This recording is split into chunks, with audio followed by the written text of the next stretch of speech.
Got a special birthday mention here, Greg. It's not for yourself, it's for Granny Ann O'Brien from Rafoe, celebrating her birthday today, from James, Alison, Lee, Christopher, Ciara. Enjoy your day. Have the best day ever.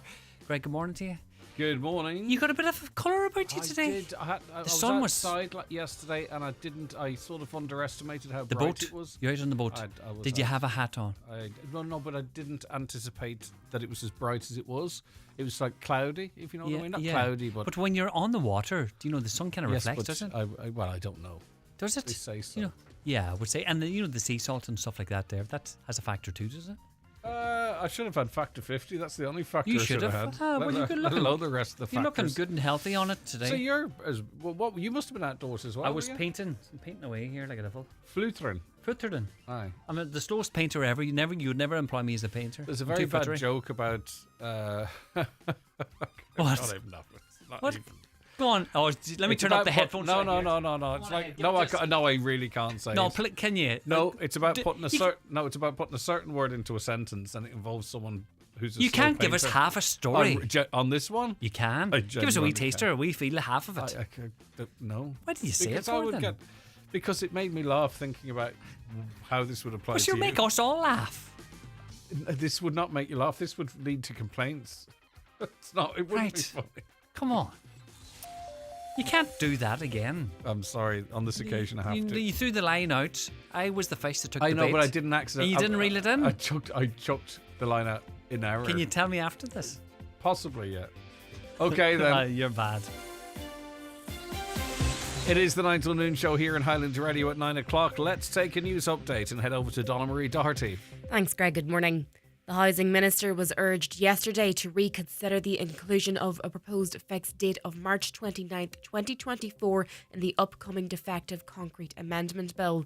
If implemented, it would see an increased cap scheme and an updated grant rate to all applicants who've incurred costs since that date. However, Donegal Deputy Charles Ward says it means that early adopters of the scheme are being punished, something they were told would not happen. The 100% redress TD says nobody should be left behind. It flies in the face of what Minister Darrell O'Brien himself said, the former Housing Minister, publicly promised that early movers would not be penalised. Only 43 homes were actually completed by the 29th of March 2024. That means the vast majority of families well into the process of rebuilding their lives have now been unjustly excluded, and this is unfair treatment. Donegal County Council's road section is going to carry out basic improvement works between the Ballyrain roundabout and the Old Creamery roundabout ahead of the Donegal International Rally, which gets underway on Friday week. The promise was made to Councillor Donald Mandy Kelly, who told an MD meeting this week that the stretch of road will be one of the busiest over the rally weekend, with thousands of rally participants and visitors using it. Councillor Kelly says it's important the work's done before the event gets underway. The works that has been carried out there to date, at the roundabout particularly, and along the verges there, along the footpaths and at the Creamery roundabout, that has all grown up now. It's weeds and it's very messy, it's bad looking, and it's going to be the main thoroughfare now in 2 weeks' time for the Donegal International Rally, and that's where the road they're going to be coming in there to the Mount Errigal to the ramp, and I think it's important for visitors coming into Donegal, and we're going to see them in vast numbers, which is fantastic, but it's important we have Letterkenny looking its best. One person was hospitalised following a 5-car collision in Maharacorn yesterday evening. The crash happened at around 7:30 on the N13 near the Kilross Junction. Gardaí and the emergency services attended the scene and say no other injuries were reported. Elon Musk says he regrets some of his social media posts last week about Donald Trump. He tweeted saying they went too far. On Thursday, the businessman claimed the US president would have lost the election without his support as the pair fell out over a planned tax bill. He also made claims without evidence that Mr. Trump appeared in documents related to Jeffrey Epstein, a comment dismissed by the White House.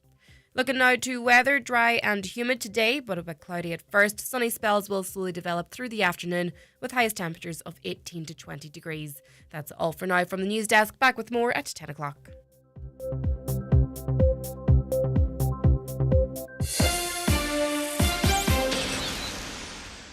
Hold on tight, we're shaking things up at Eurospar. Getting great value just got easier with our new Super Easy Rewards app. Collect points for money off your shop and get great offers, all with the tap of your phone. Ready to shake it up? Visit the App Store and download today. Eurospar, your super easy supermarket. The county's #1 talk show, The 9 till Noon Show on Highland Radio. And now, it's time for the talk of the Northwest, The 9 to Noon Show with Greg Hughes on Highland Radio. Hello and a very good morning to you. It is Wednesday. We're halfway through the week, if that's how you call it. It's Wednesday, the 11th of June. It's 4 minutes past 9, and you're very welcome along to another edition of the 9 till Noon Show. And it's the usual mix of stuff, isn't it? We've got some interesting stories. We're going to cover all the major news items and little bits and bobs to keep you surprised along the way. Our lines are open for you to get involved in the conversation. Start your own with us here, 08660 25000. We get new texters every day and we really appreciate it. And we love those that text on a regular basis. But it's an open family here. And if you have a view or something you want to talk about, please feel free to text 08660 25000 or WhatsApp that number. Now, maybe, you don't like typing stuff out or you've difficulty with words. We want everyone's views to be represented, and that's why we welcome your voice notes as well. 08660 25000. That's to WhatsApp as well. If you want to deliver your message that way, maybe it's a little bit easier. And if you want to email, it's comments@highlandradio.com. And if you want to watch the show, of course, live on YouTube, Facebook and on X. The front page of the Finn Valley Voice this morning, it's dominated by a picture, and the text reads, Stranraer Parish turned out in force on Sunday to celebrate the Golden Jubilee of Father Kevin McAteer. Fannin native Father Kieran was ordained 50 years ago and served in Letterkenny, Peru and Stranraer since 1993. The Church of Mary Immaculate was filled to capacity for the Mass of Thanksgiving, and afterwards over 500 people attended a celebratory function at the Villa Rose Hotel in Ballybofey. On to the nationals now, and you may be familiar with the story of the shooting at Fairgreen Shopping Centre in Carlow.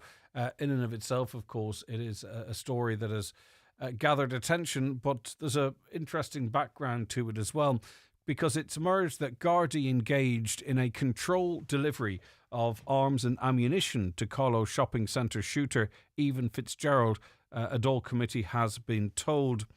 Fitzgerald, 22, who died in the shooting incident at the Fairgreen Shopping Centre, was arrested by Gardaí last year for possession of firearms and explosives.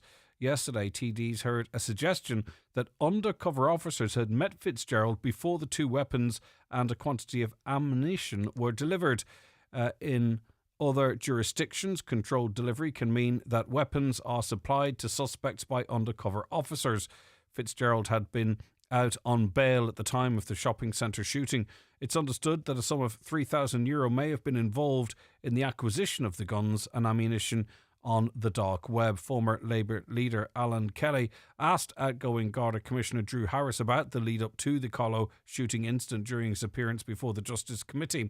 Mr Kelly asked the provenance of the guns that the deceased young man bought off the dark web. He added, was this a controlled delivery of guns and ammunition? He also said, did undercover Gardaí engage face-to-face with this young man prior to this delivery of guns and ammunition? Commissioner Harris said, I would say that controlled delivery is very sensitive policing methodology. Right now, I haven't had an opportunity to read that full article, but I don't believe the guns that he did receive from Gardaí allegedly in that controlled delivery were the ones that he used. But obviously, it was clear he had an interest in acquiring weapons and was out on bail, even though Gardaí objected to that bail. The Irish Daily Mail, interesting blunder this. Cabinet ministers, past and present, will have to fork out as much as €30,000 after being overpaid in their pensions in a major clerical blunder. Public Expenditure Minister Jack Chambers announced a major review of pension payments yesterday for over 13,000 current and former civil servants and ministers.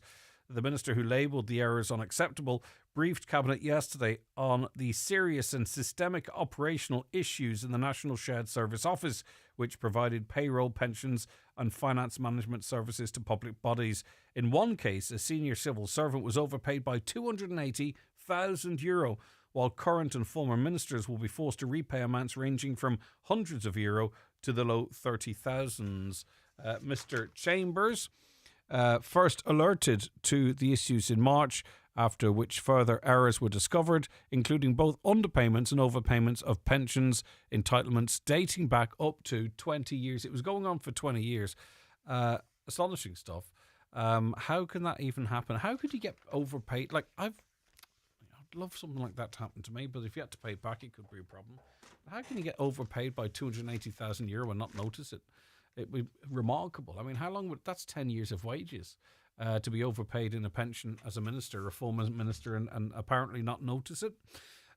No leads on the rent control story, but certainly plenty of coverage in all the papers. The Irish Times, it'll be years before any increased housing supply brought about by rental market reform lowers the cost of renting, the coalition was told, before agreeing to overhaul the sector. Now, it's clear even the housing minister doesn't know if this will actually work.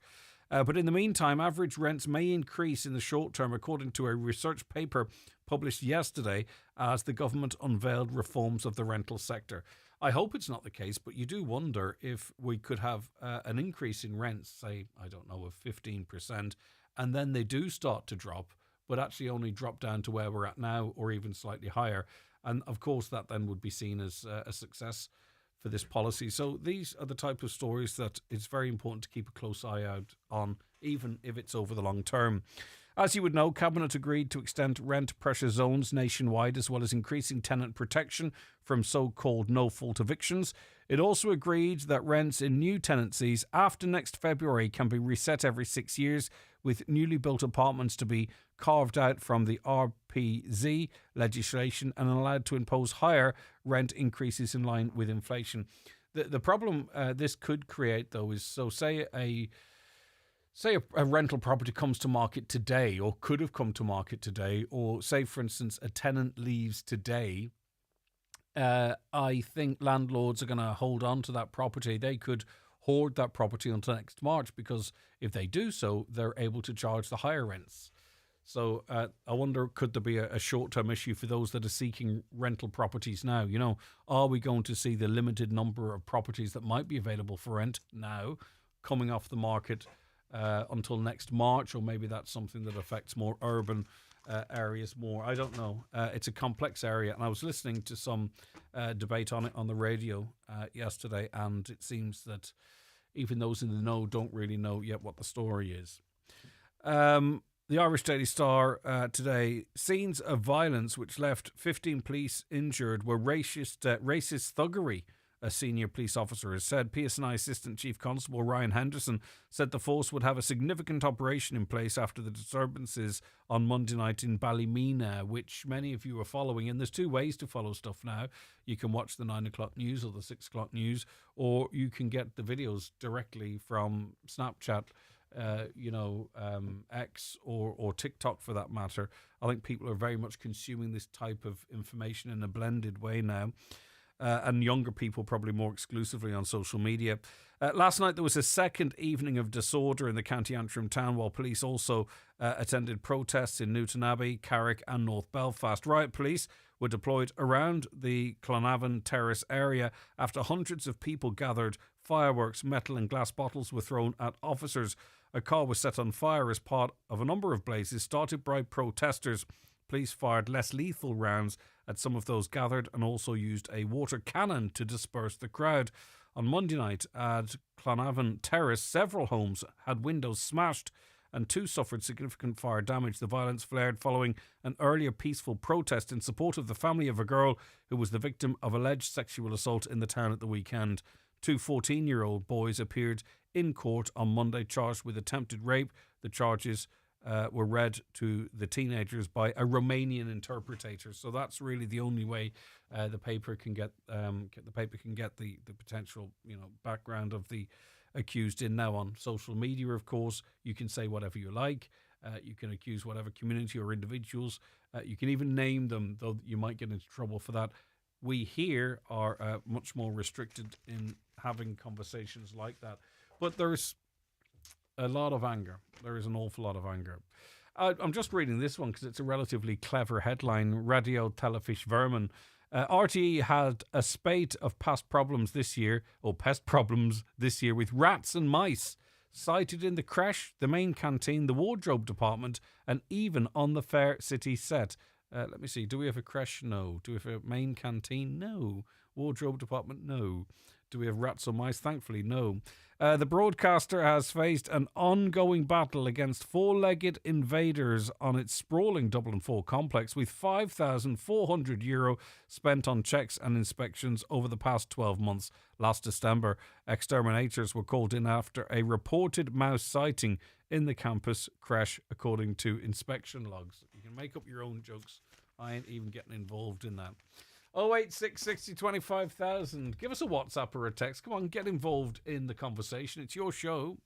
Daily newspapers are courtesy of Cosgrove, Centra and Diner, Mountaintop, Letterkenny. The 9 till noon show is brought to you by Letterkenny Credit Union. Digital loans now available. Apply online or via our app today and get your loan transferred directly to your current account. Worldwide travel made easy from Donegal Airport. Twice daily Aer Lingus flights via Dublin connect you to Aer Lingus and Qatar's global network. Enjoy a smooth journey. Book now at aerlingus.com and start your next adventure from Donegal Airport.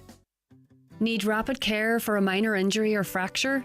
Why wait when you can be seen today at Kingsbridge Northwest Minor Injuries and Fracture Clinic? See a GP with A&E experience and avail of further scans and surgery with highly trained nurses, radiologists and orthopaedic surgeons on site. Available Monday through to Saturday in Ballykelly for Leia insured and self-paying patients. Visit kingsbridgegpclinic.com today for further information. TFI Local Link offers frequent, affordable and sustainable bus services, keeping rural communities in Ireland connected. Save up to 30% on fares when you use your TFI Leap card on eligible TFI Local Link services. For route and timetable information, visit transportforireland.ie. New store, new project. Your new B&Q and TradePoint Letterkenny is now open. Dreaming of a garden glow-up? Fresh colour for your walls? Or a new kitchen? Whatever you need for your next home improvement project, we're here to help at your new B&Q Letterkenny. Find us at Unit 4 Letterkenny Retail Park, Neil T. Blaney Road. We're open 8 a.m. to 8 p.m. Monday to Saturday, 10 a.m. to 6 p.m. Sunday. You can do it when you B&Q it. Set sail on your dream holiday with Royal Caribbean and Atlantic Travel, official booking agent in Donegal. Explore stunning destinations, indulge in luxurious onboard experiences, and create memories to treasure forever. Call or visit atlantictravel.ie today. Your Royal Caribbean adventure awaits. Highland Radio Time Checks brought to you by EirGrid, the operator and developer of Ireland's electricity grid. EirGrid, powering up communities, powering up Ireland. The time is? The time's just approaching 17 minutes past 9. So we talk about, housing, the housing crisis, homelessness, people struggling to get accommodation, affordable accommodation, maybe council accommodation. And it's very important too, and I don't think we do, but it's very important too, to remember that this is affecting real people, and real people are impacted by this on a day-to-day basis, not least here in our own county. And I'm joined on the programme now by Caroline. Caroline, thanks so much for talking to me. I do appreciate it. Good morning, Craig. It's good to have you on the show. Now, Caroline, you are going through the mill, aren't you? You're dealing with cancer at the moment. You had a diagnosis in September 2023. Yeah. Good morning, Greg. Thanks very much for taking the time to speak to me this morning. You're my last hope. I've wrote down what I need to say, Greg, and I won't get emotional. I will try my very best. I've lived in private rented property since August 2018. In September 2023, I was diagnosed with lung cancer. In October 23, my partner had an accident at work and was medically unfit to return to work. Our landlord is selling the property, and for the last year I've had applied to Donegal County Council for social housing 5 times, to be told over the phone yesterday that for two people, we are over the threshold and was told there's no point in the future to apply again, as we will not be accepted on the social housing list. Despite being in contact with several councillors who are sympathetic to my situation when telling them, none of them get back to you with any help and assistance or telling you where to try for help. So here's the thing, Greg. No income apart from a pension. No help with rent, as we can't get on the social housing list. So can't avail of HAP unless you get on the list. So paying a full private rent along with household bills, food, etc. Landlord is putting our rent up in August. There's only so far a pension will stretch. And we have been told we will be getting evicted in a few months. Okay. Well, there are many people in a similar situation that can't get houses. Those seeking social housing are the ones that have had to demolish their homes due to MICA and can't afford to build new homes. So when I get evicted, where do I go? Donegal County Council is not going to help me. So where do I go?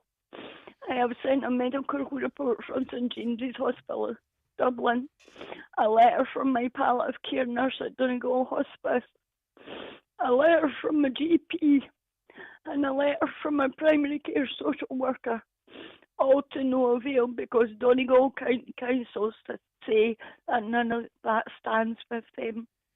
I have asked Donegal County Council, when I get evicted, where do I go?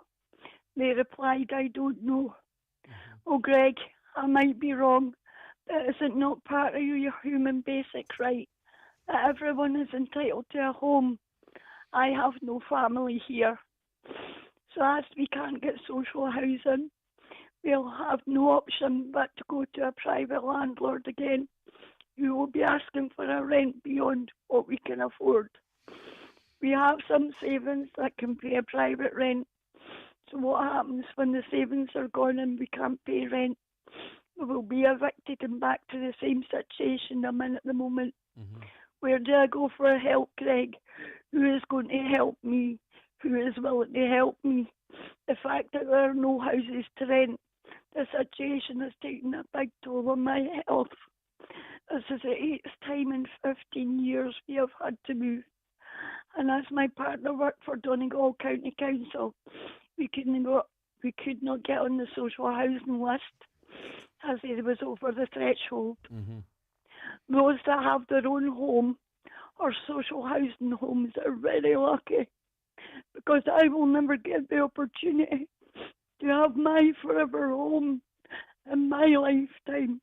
Isn't it so sad, Craig, that I'll never be able to go out and choose things for my forever home?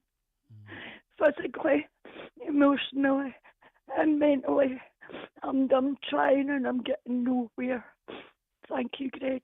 All right, listen, take a breath there, Caroline. I'm sorry with everything that you're going through. It's a terrible situation. Obviously, you're dealing with lung cancer. Your partner's incapacitated now in terms of being able to work. Sorry.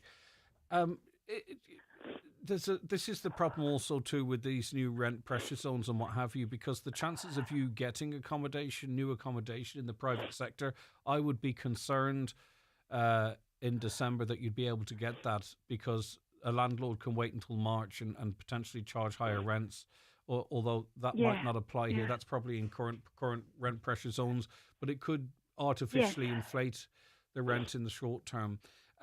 You talked about you don't meet thresholds, but with all your medical expenses that you're incurring, the fact that you can't earn, the fact that your partner is unable to work now, and they're not interested. The council is not interested, and told me on the phone yesterday not to be applying to the council again in the future because we won't ever get on the list.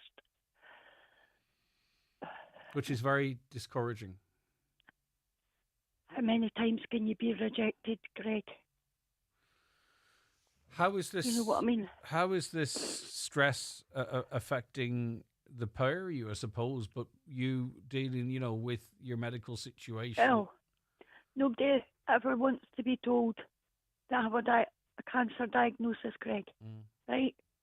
And I don't think a lot of us people that are diagnosed with cancer fully accept that you have it, if that makes sense. Yeah, it does. And I don't think you even learn to live it. You're going through the motions every day. You get up in the morning and you try to do the normal things. Yes, it takes me longer to do things now that I couldn't do before. That's been taken away because of illness. So you're not the person you were before you were diagnosed. And you never will be. And I have been admitted a few times into Letterkenny Hospital. And each time you're admitted by 999 in the ambulance and you're going into the hospital, you're wondering, am I going to come home again? And then you'd be told that your landlord's going to sell the home that you've had for almost 7 years and you've nowhere to go and you're trying your best to deal with your cancer diagnosis and you're going here and there and everywhere seeking the help and you're getting nowhere. And as well, and I don't want to compound it, but you mentioned it as well. After the 30th of November, you don't have a home to be discharged We'll get evicted. Yeah. And we're only living off a pension, Greg, and I know there's lots of people that are in similar situations that can't get homes. Yeah. I'm on here this morning. I don't feel sorry for myself. I'm in the situation where I got sick. It is what it is. But where do I go, Greg? I'm speaking for other ones that's trying to get social housing as well, not just for me this morning. Where do we go to get the help, Greg? Where is the help? Well, there's none there, according to what you've been told, that you're on your own, effectively. I mean, No. and I've heard of people too that have said to local authorities, we're going to be homeless on a certain date, and they say, well, we can't do anything for you until you're actually homeless. We can't. I can't get on the list, so the council's not going to help me. Yeah. But I mean, even in terms of assisting with payments for accommodation or what have you, so you simply just can't even get on. You can't even get on the list at all. It's a desperate situation. Nope, they're not willing. I even said to the gentleman that I spoke to on the phone yesterday at the council, I says, it might be a silly question to ask. I thought I would ask it. I says, does the council not have special circumstances for people like me with a life-limiting illness to put me in a home somewhere?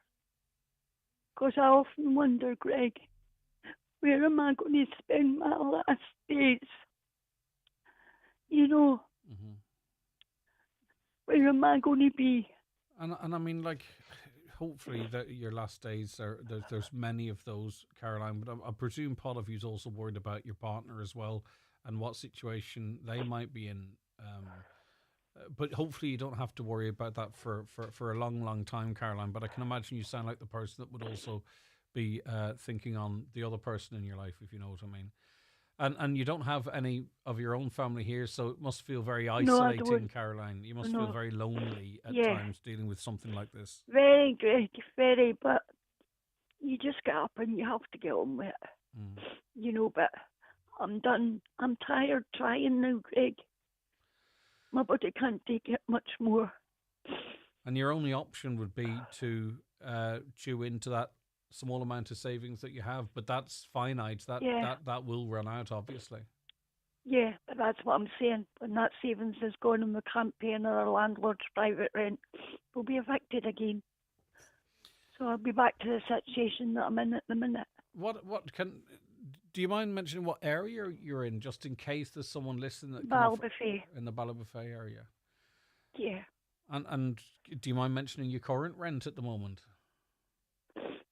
At the moment, we are very lucky, Greg. When we moved in till August this year, our rent hasn't increased any. Okay. So we are very, very lucky. But it's at a level Rent, yes, sorry, go ahead, Caroline. Sorry. Our rent at the minute is €120, so we are very lucky. Per week, yeah. But it's going up again in August, another €60 a week. And obviously, post-November, I think it's probably going to go up significantly, which is a big worry with all the other bills and everything. And it's expensive having cancer as well.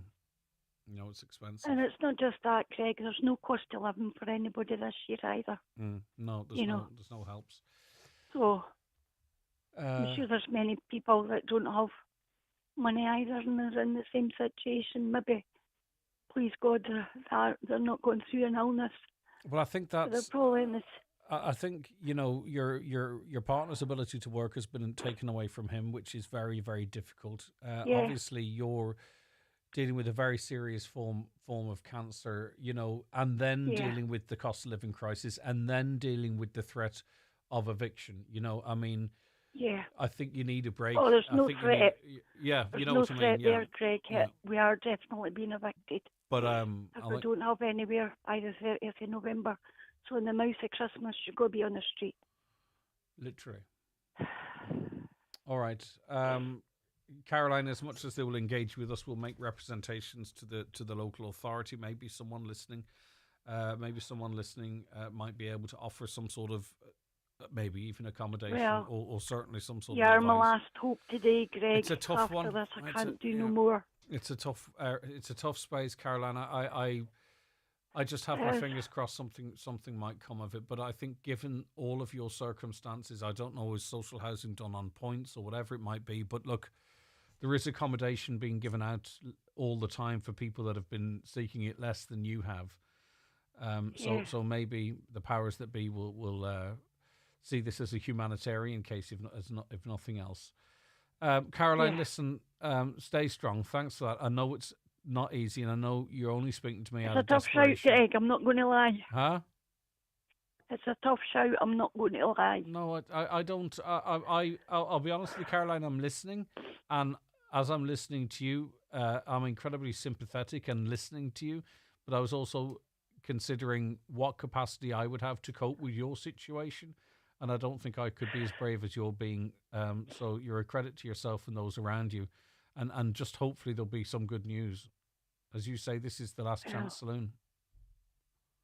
We'll wait and see, Greg, but thanks very much for taking the time to speak with me this morning. No, best wishes to you and the other half, Caroline. I hope things improve for both of you very quickly. I mean, obviously, dealing with those health issues, I think a forever home or permanent accommodation would just be maybe enough to, you know, you have, as Caroline says, to buy stuff for the house, to have a place to go home to. It's a desperate situation. I do worry for all of the wealth we appear to have in this country. That's what we're being told. We don't see it, but that's what we're being told, that we would have the capacity or the scope to help someone like Caroline. Because if we can't, what's the point of it all? What is the point of it all? Okay, I'm going to take a break. We'll be back with more shortly. The 9 till noon show is brought to you by Letterkenny Credit Union, with monster loans available up to €60,000 for all occasions. Visit letterkennycu.ie. At the Central Statistics Office, we're trusted to gather all sorts of information. So, we count exports, imports, airports and seaports. We count schools, pools and how many O'Tools? We count emissions, permissions and social conditions. We count beds, sheds and newlyweds. We count families, growing trees and diversity. Because this data informs important decisions on everything from economic activity to housing policy to what to call a new baby. And we can't do it without you. CSO. Count on us. We count on you. At Restex Beds, we are celebrating 50 incredible years in business. And we are introducing our brand new Glenveigh mattress, comfort that's as legendary as our half-century legacy. Experience 50 years of bedding excellence at Restex Beds, Mountaintop Letterkenny. Restex Beds. Leave the rest to us. Since I switched to Hidden Hearing, I can hear it all. You could save up to €3,000 off invisible hearing aids. Save when you switch to us, upgrade, or save on your very first hearing aids. Pre-phone 1-800-370-000. Switch and save at hiddenhearing.ie. You should go to the hearing experts. T's and C's apply. Welcome to Cherrymore Kitchens and Bedrooms in Donegal Town. Discover affordable luxury with their bespoke fitted furniture solutions. With almost 30 years of serving Ireland and the North West, we're your trusted experts. Visit us Monday to Friday 9am until 5pm and on Saturdays from 9am until 3:30pm. Book your free consultation today on 074 9725822 or visit cherrymore.ie. Cherrymore Kitchens and Bedrooms, where affordability and luxury combine. Step out of the ordinary and into the new Lexus LBX, because this is the luxury compact SUV reimagined in every detail, where style, elegance and innovation define a new kind of driving experience. It's your world. Make it extraordinary. Experience the new LBX Hybrid at your Lexus retailer, available with a range of flexible payment options. Lexus. Experience amazing. Your local dealer is Lexus Letterkenny. Now, as you would know, we've been following the story very closely of Letterkenny University Hospital being overlooked for a surgical hub. That surgical hub instead is going to be located in Sligo. We also know that the HSC had suggested to local public representatives that they'd have a review of that decision and come back and give them an update. But in the interim, the HSC regionally signed off on Sligo being the location for the hub, and that information is to be forwarded to the Health Minister. Now, believe it or not, I don't know why, the Health Minister still hasn't got the business case for Sligo. So the government haven't signed off on it. They haven't even seen it. And yet here we are talking about it as a fait accompli. It's strange how the system works, isn't it? That they can presume that the government will sign off on it. But anyway, Donegal's TDs will meet with the Health Minister this evening. A meeting has been secured at 7:30, where they will, in a united voice, push the case for Letterkenny University Hospital. And we are optimistic that we might get a word with the Health Minister on the show tomorrow morning, just following that meeting. And obviously, there's a number of key but respectful questions that I would like to ask the Minister to get on the record as it relates to the future of health services here for us in this region. That's what it's all about. But we're going to return to housing now, and Helen's with me on the show. Helen, thanks very much for joining me. How are you keeping? Oh, not too bad, Greg. Not That's too bad. Right, Helen. Right. Talk to me about your situation. It's quite a complex one, so I'll just let you tell the story. Okay. Well, in February 2021, myself and my son, we were living in County Westmeath, and my mother, who lives in Lifford, she had a significant downturn in her health. And obviously in 2021, that was in the middle of COVID. So my mother's the youngest in our family, so all her brothers and sisters, they were all kind of, the next to her was in their mid-70s. Anyone over 70 at that stage was supposed to be not allowed to leave their house, kind of thing. And so because of my mother's health, she had to have a family member to support her close to home. And so I was living 150 mile away. So it meant basically I needed to move up. There was no one else that could have done it, and no one else available. And so I contacted the Westmeath County Council, and they arranged for me to be released from my house. But I suppose in my ignorance, I assumed it was like a transfer, that I would just be transferred from one council house to a council house in Donegal. And so there was a friend of ours that lived in Killigordon, and they had a caravan on in their garden, basically, on their land. And they had said that whilst we were waiting to be housed, we could stay in their caravan. Now, it was a one-bed caravan, and it was single glazed windows, and it was poorly insulated owing to the age of it. And so it was very damp, and so much so that I ended up developing asthma whilst I was living there. The doors on the caravan were all 6 foot. And my son, who has autism and intellectual disability, he was 6'2", so he was constantly basically coming, entering doors and exiting doors, he'd end up bumping his head and things. The shower was 6 foot, so he had to squat having a shower. And at this point, Helen, were you of the view that this was temporary, that you were waiting really for a council property? Right. Yeah. In my mind, basically, we'd be basically between weeks and months. It was only going to be a short-term thing. And, I was, because at that time you couldn't actually attend the council office. It either had to be by phone or by email, or you would put a letter in their post box and then they would ring you back the next day. And so it was all kind of done that way. But I was fairly confident. I mean, I was getting regular emails, I was getting regular phone calls and stuff. So I didn't think it was going to be, it ended up, we were 27 months. And as I said, I developed asthma, and it was having a serious impact on my son Lee. It was a 1-bedroom caravan. It's a tight space. So I didn't have.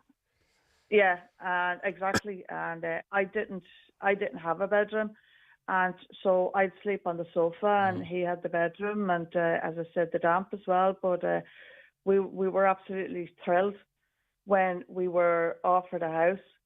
And now I must add that whilst we live in the caravan, my son has to have a sensory room. And, for his vestibular system, it's the easiest way to explain it is that for my son, normal day-to-day, say, noises and sensitivities and things, maybe smells or whatever, the rest of us can process, and it's not an issue. My son would have heightened senses, and basically these things would completely not overwhelm him, but they'd so much so he needs to be able to. They would aggravate him. They would aggravate him. Oh, yeah. Okay, I get you. Yeah. Right. And, so it was a 2-bed bungalow in Railway Avenue. Is that the house that you were offered? Yeah, we were offered the 2-bed bungalow on Railway Avenue, and whilst we were in the caravan, I had a prefab added on to the caravan so Lee could have a sensory room. And so obviously when we were offered the house we were asked, were we interested first in September 22. And I wrote back to them, and obviously I'd sent in every occupational therapy report, every speech and language report, everything on my son, And anyway, they fast forward, I'd said to them in the council that in this letter that basically my son needed the sensory room. It was basically an absolute necessity. So if it was possible, could they build on a 10-foot by 8-foot room, and that could be his sensory room? And if so, it meant we were off the housing list, and it meant that other people could move up on the housing list, And so they wrote back to me in October, and it said to me that because they didn't have enough funding in the budget, they couldn't build on an extension, but they were offering the house anyway to us. And they asked that this was the Thursday of the Halloween bank holiday weekend in 2022, and they said that we had to sign if we were accepting the house. We either had to accept it or reject it by close of business on the Tuesday. This was the Thursday we got the letter, and they said that because they weren't in a position to build on the extension, I needed a letter from either a social worker, an occupational therapist, or a GP to say that it wouldn't impact on my son, that he wouldn't have a sensory room.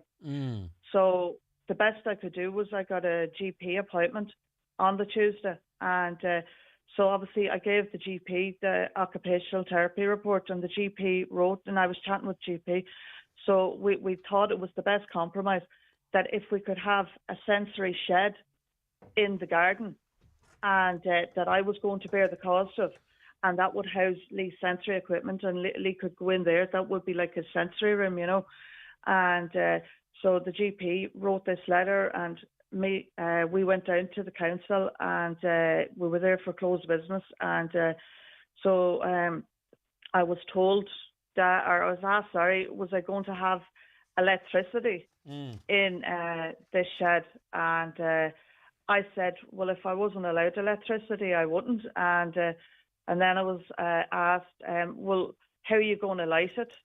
And I said, well, I can use battery-operated lights. And then I was asked, how was I going to heat it if I wasn't allowed electricity? And I said, well, I'd probably use a portable gas heater. And then this was going back and forth. And then there was, the bottom line was, I was told that the only sheds you can have in a council house are for storage purposes. Yep. So you could have a shed for a lawnmower, but you couldn't have one adapted for sensory purposes for your son. Well, they said that council sheds, the people don't be in them. They just they get the things out. So I was told then that I could have a shed, but it would be a shed that they would provide for me. Right. And it was a tin shed, and it was 6 foot high. And I rang them up. They posted me a picture of the shed, and it was 6 foot high, and it was a tin shed, and my son is 6'2". So I rang up and I said, but he won't be able to get into it. And they said it's for storage purposes only. And I said, yeah, but it's storing his equipment. How's he going to, use his equipment or get his equipment? And they had said that was the only shed I could have. So it was at that point I had said, look, the only thing we can do, obviously at that point, for our physical health and our mental health, we needed to get out of the caravan. Like, we were grateful for the caravan. So you have moved into the house and you've had to use the bedroom that it would have been yours as a sensory room. So where are you sleeping? Where are you putting your clothes? I have a friend of mine bought me a sofa bed. So we moved into the house in April 2023. And we got the keys to the house April 23. It was May 23 we moved in. So basically, for the last 2 years, I've been sleeping on the sofa bed in the living room. The sofa bed has a bit of storage, so I can put some clothes on that. The rest I have on storage, the big Tupperware storage containers on top of my son's wardrobe. I can't hang anything up because of course, and those sofa beds are incredibly uncomfortable. If you don't mind, just fast forward a little bit to an OT visit, an occupational therapist visit at the end of 2024.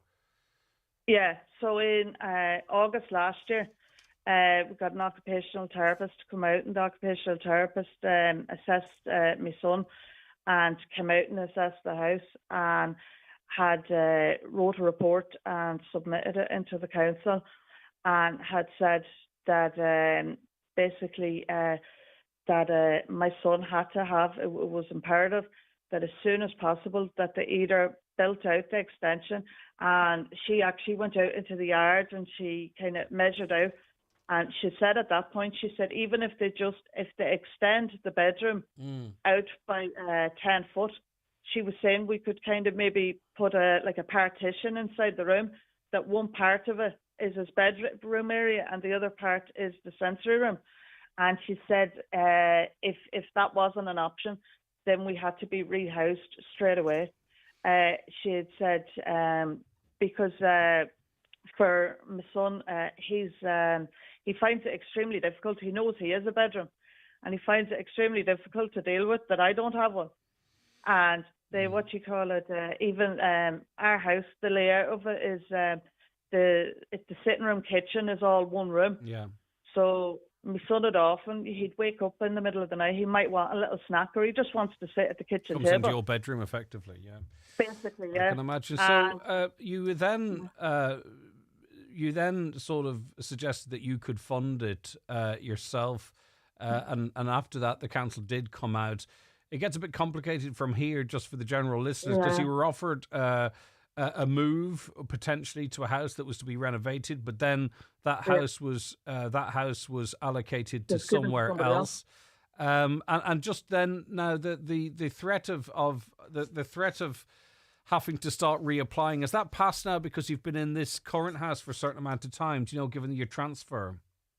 No, I was when the report was done by the occupational therapist. It was just before that. It was in and around that time. They basically because obviously this was overwhelming my son. You know, not having a room and things like that, and so much so he'd stopped.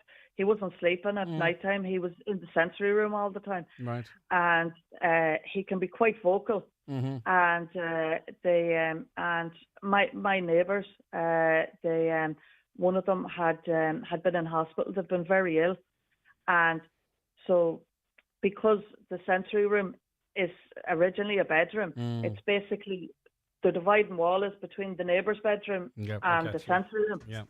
So basically, they'd only been discharged from hospital. They were getting no rest. You can imagine, like the equipment in my son's sensory room is a peanut ball. It's like two gym balls fused together. Okay. And he would be bouncing on that. Like, it'd be like 30 mile an hour bouncing on the ball. Yeah. You know Interesting what I mean? insight. So on top of that, that's problematic. But also, you've some concerns about the condition of the property, briefly, if you don't mind, and the impact that's having on both of your healths. So there's mold in the kitchen area, just above the kitchen unit, and there's mold now in my son's bedroom. And in fairness to the council, when I notified them of the mold, they arranged for they came out and inspected it themselves first, and then they arranged to get contractors out.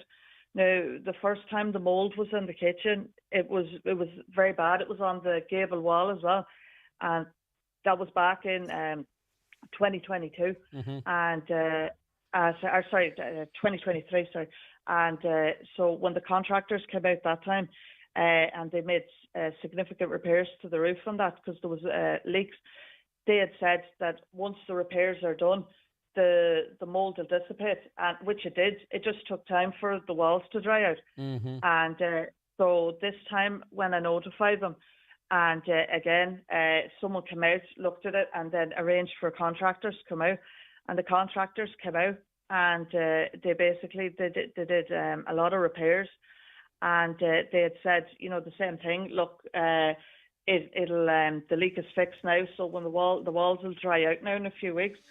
And so I left it about 4 or 5 weeks, and but it wasn't going away. Yeah. And in the meantime, obviously, as I said, I have asthma. I was 3 different times down to the doctors, 3 different times on antibiotics. My son, the mold in his room, he was the same. And so I contacted the council again. And this time they'd said to me, the mold in my son's bedroom, they had said that it was down to poor ventilation. Yeah. And I said that, but we have an air vent on the window as well as an air vent on the wall. And so I was told at that point that apparently it's council council policy, that the windows in a council house have to be open for a minimum of 2 hours every day. Well, that's interesting. So your situation now is effectively, you and your son could move out of this property, and then that would be available social property. You're looking for another property with which is suitable to your family's needs. Have the council indicated that they're actively looking at that, or are you in a situation where you've been told, look, this is what's available, this is what you have, learn to deal with it? I haven't been offered, with the exception of Convoy. The place in Convoy, because I was told that we were better off in a detached house. Because, I suppose to be fair to neighbours and things like that. Yeah, exactly, yeah. And so we were told we'd be better off in a house like that. And so I was very hopeful. I went down, had the assessment interview. We got the letter out to say that we were on the transfer list. And so as of January, basically we were told that we were back on the transfer list, but there was no available properties at that time, and to suit our needs. So I don't know what's happening, but all I definitely know is that since February 21, I'm sleeping on the sofa. Yeah, I have I have terrible asthma, and I keep getting all these chest infections. This week is Family Carers Week.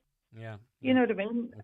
And I don't know. I would just like to think that in light of this week being Family Carers Week, that we would be, more kind of thoughtful carers. All right, Helen. Well, listen, we'll make representations on your behalf to the council and throw it out to the wider listenership as well to see what they have to say. Listen, best wishes, Helen, to you and your son. I do hope you do get sorted. And I do appreciate your time. Greg. All right, Helen, let's see how things go from here. God bless. The 9 till noon show with Letterkenny Credit Union, now offering mortgages from €40,000 to €600,000 with no hidden fees or transaction charges. Letterkenny Credit Union, 9102127. Celebrating 50 years, McDade's Bathroom Plumbing Tiles in Buncrana continues to be Donegal's go-to destination for stunning bathroom makeovers. With a vast selection of premium tiles and bathroom products, our showroom is your ultimate one-stop shop for crafting the perfect space. We've earned our reputation through expert advice, unbeatable prices and a dedication to customer satisfaction. Visit our showroom in Cockhill and Buncrana and see why we've been Donegal's top choice for 50 years and counting. Call us at 07493 63050. Books a bit messy? Payroll giving you headaches? Big Red Cloud, in partnership with Donegal Education and Training Board, is offering free online training courses in bookkeeping and payroll. Perfect for small business owners, startups or even accountants looking to support their clients. The courses are flexible, certified and designed for real-world needs. Visit bigredcloud.com/training to sign up. Free, certified and at your own pace. Brought to you by Donegal ETB. Instead of lying on the beach all summer, Lucy's spending every weekend watching children's football matches. But while other parents are screaming, advice, Lucy's dreaming about the barbecue waiting for her at home. Full of delicious burger goodness from Aldi. Butcher's Selection Irish lean beef burgers, topped with specially selected burger slaw, all served on a toasted brioche bun. Because parents need a post-match meal too. Good food, good mood from Aldi. The law around organ donation is changing. From June 17th, every adult in Ireland will be considered an organ donor when they die. We're doing this to help save and transform lives, and you will have the power to choose what's right for you. Talk to your family and friends to make sure they know your wishes. Find out more about the change at gov.ie/organ donation. A message from the Government of Ireland. Highland Radio weather updates with McElhenny's. Find all your summer essentials from fashion and accessories to beauty and homeware at McElhenny's. Explore more in-store or shop online at mcelhennys.com today. So humid and dry today, but quite cloudy at first away from the northeast coasts, which doesn't really affect us here, of course. Sunny spells will slowly develop this afternoon. Highest temperatures of 18 to 21 degrees. And Thursday, Friday, Saturday, a mixed bag. Sunday will be the better of the weekend days for us here in the northwest, and there should be much less rain next week, though not exclusively dry. So maybe an opportunity to get some work done if you're in the farming community. We shall see. Tell that lady, this is the first lady we spoke to contact Habinteg Housing Association in Lifford. She should be able to get on their housing list, houses and apartments there. New site being built in Castlefin at the moment. Okay, I'm not sure how that works, but lots of you very, very sympathetic to both ladies, but particularly our first lady that we spoke to, who's suffering from lung cancer, and her husband can't work or her partner can't work, and they are desperate and facing eviction at the end of November. We've so much to come on the 9 till noon show. Stay right where you are as we take the news and obituary notices. The 9 till noon show is brought to you by Letterkenny Credit Union, offering low-rate car loans with fast approval. Apply online at letterkennycu.ie or in office today. Sometimes you have to simply enhance what you have. Like the new Opel Mokka. With a new infotainment system, dash and interior. It's had little work done. After all, it's what's on the inside that counts. As for the outside, why mess with perfection? The new Opel Mokka. It's a head-turner. Available in petrol, hybrid and electric. Find out more at Manor Motors Opel. See manormotors.ie for details. Meet Liz. She's here to tell you why you should switch to Outsurance and save on your car insurance. Hi, I'm Liz from Kildare. I made the switch to Outsurance and saved €145. I'm also on my way to getting 10% cash back with their out bonus. Like the sound of that? For a competitive car insurance quote like Liz's, call 1800 600 400 or visit outsurance.ie. Real people, unreal savings. Outsurance. You always get something out. Based on a like-for-like policy comparison, the customer received a gratuity for their participation. Out bonus calculated less taxes and levies. Acceptance criteria, terms and conditions apply. Car and home insurance is underwritten by Outsurance DAC. Outsurance DAC, trading as Outsurance, is regulated by the Central Bank of Ireland. Pink. It's more than a colour. It's a splash that makes everything feel fresher. Pink socks to work? Guaranteed good day. Pink running shoes are a PB waiting to happen. Pink umbrella? You'll forget it's even raining. And now, Pink meets 7-Up. Crisp, fizzy, fun. Turning every sip into a refreshing burst of flavour. New 7-Up Pink Lemonade. Zero sugar. Life's fresher with Pink. A public service announcement from Donegal County Council. Donegal County Council are delighted to announce that the Lochfoyle ferry service linking Greencastle and McGilligan and the Swilly ferry service linking Buncrana and Rathmullen will operate a full service from the 30th of May 2025. Both ferries operate 7 days a week. Further information, including timetables and fares, can be found at lochfoyleferry.com or swillyferry.com. Donegal County Council, promoting tourism and supporting our communities. Live, on air, online and on the Highland Radio app. This is Highland Radio News. Good morning, it's Donna Marie Doherty with the news at 10 o'clock. Over 5,000 families in Donegal will receive the back-to-school clothing and footwear allowance next month. Nationally, €54 million will be distributed to over 114,000 families. The rate of payment for 2025 is €160 for children aged 4 to 11 and €285 for children aged 12 years and over in second-level education. Extreme concerns are being raised about how 13,000 retired civil servants and some government ministers had errors around pension payments. It's understood most ministers are affected and the majority owe money to the state while others are due money.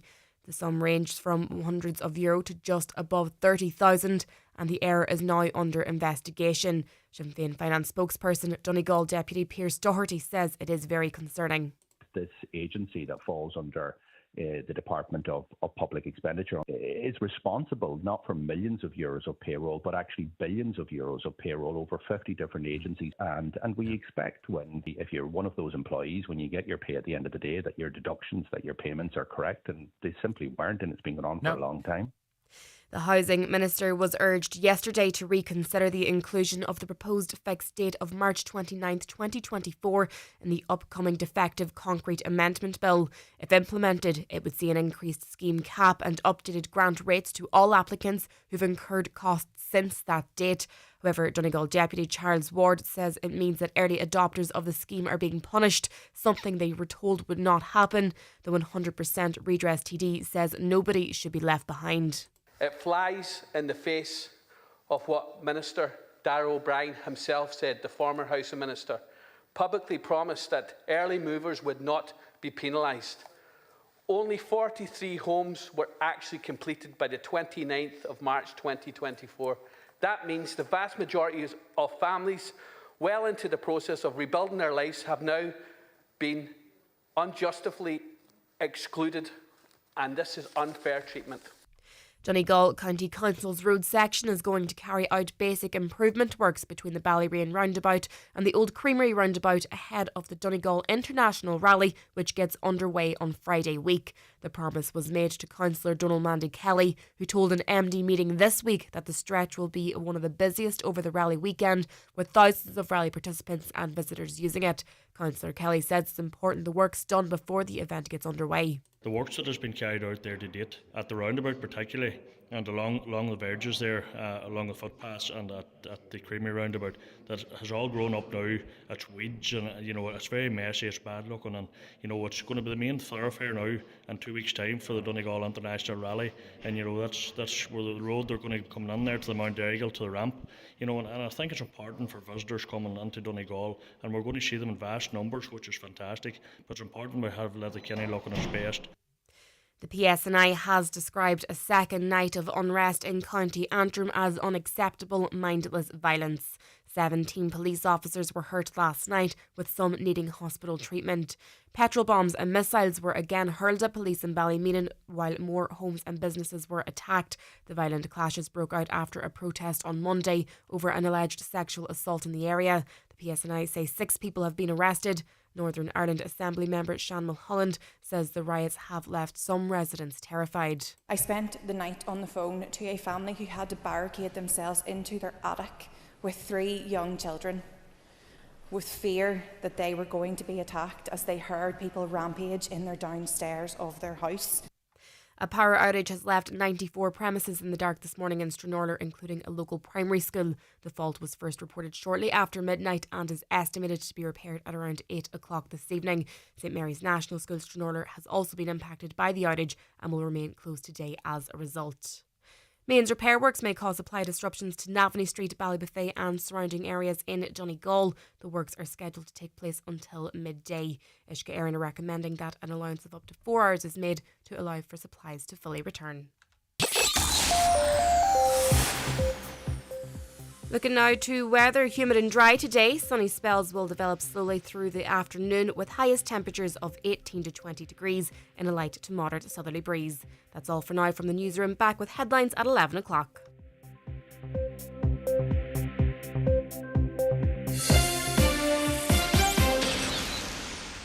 The Obituary notices this Wednesday morning, June 11th. The death has taken place of Martha McConalogue, née Dougal, Ballyrat and Redcastle. Martha's remains will repose at her home today from 1 o'clock. Funeral from there on Friday at 10:15 for 11 a.m. funeral mass in St Columba's Church Drung, followed by interment in the Sacred Heart Church Muff. Funeral mass can be viewed on stcolumbusdrung.net. Family flowers only, please. Donations in lieu if desired to ICU Elton Hospital, care of any family member or Eamon McLaughlin, funeral director. The death has occurred on the 28th of May in Watford, England, of Kevin O'Kane, formerly of Drum Band Doneloop, reposing at the home of his brother Noel, Ternagushog, Castle Finn, tomorrow from 6:30. Funeral from Noel's home on Friday at 11:30 for Requiem Mass at 12 noon in St Columba's Church, Doneloop. Interment afterwards in the adjoining churchyard. The Mass can be viewed via the parish webcam. The death has occurred of John Campbell, Caro Cannon Fulcara, formerly of Morn Avenue, Strabane. Remains will be reposing at his late residence from 2 o'clock this afternoon. House strictly private for family and close friends and neighbours. Rosaries at 9 o'clock tonight. Funeral Mass at 12 o'clock tomorrow in St Finian's Church, Fulcara, followed by cremation in Cavan Crematorium. The death has occurred of Mary Duffy, née Gallagher, Galwally, Cloughan. Mary's remains are reposing at her family home. House is strictly private from 9 p.m. to 12 noon and on the morning of the funeral. Removal tomorrow to the Church of Our Lady of Perpetual Succour, Glenfin, for Requiem Mass at 11 o'clock. Burial afterwards in Kiltyvogue Cemetery.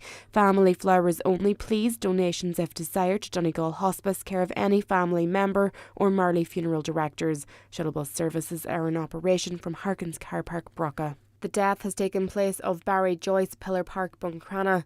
Barry's remains are reposing at his late residence. Funeral from there this morning at 10:15, going to St Mary's Church, Cock Hill, for 11 o'clock Requiem Mass with burial afterwards in the adjoining cemetery. Funeral can be viewed live on churchservices.tv. Family flowers only, please. The death has taken place of Susan Monaghan, née Campbell, 5 Marlborough Avenue, Derry. Requiem Mass is ongoing in St Eugene's Cathedral. Interments afterwards in the city cemetery. For family information and more details regarding wakes and funerals, please go to highlandradio.com.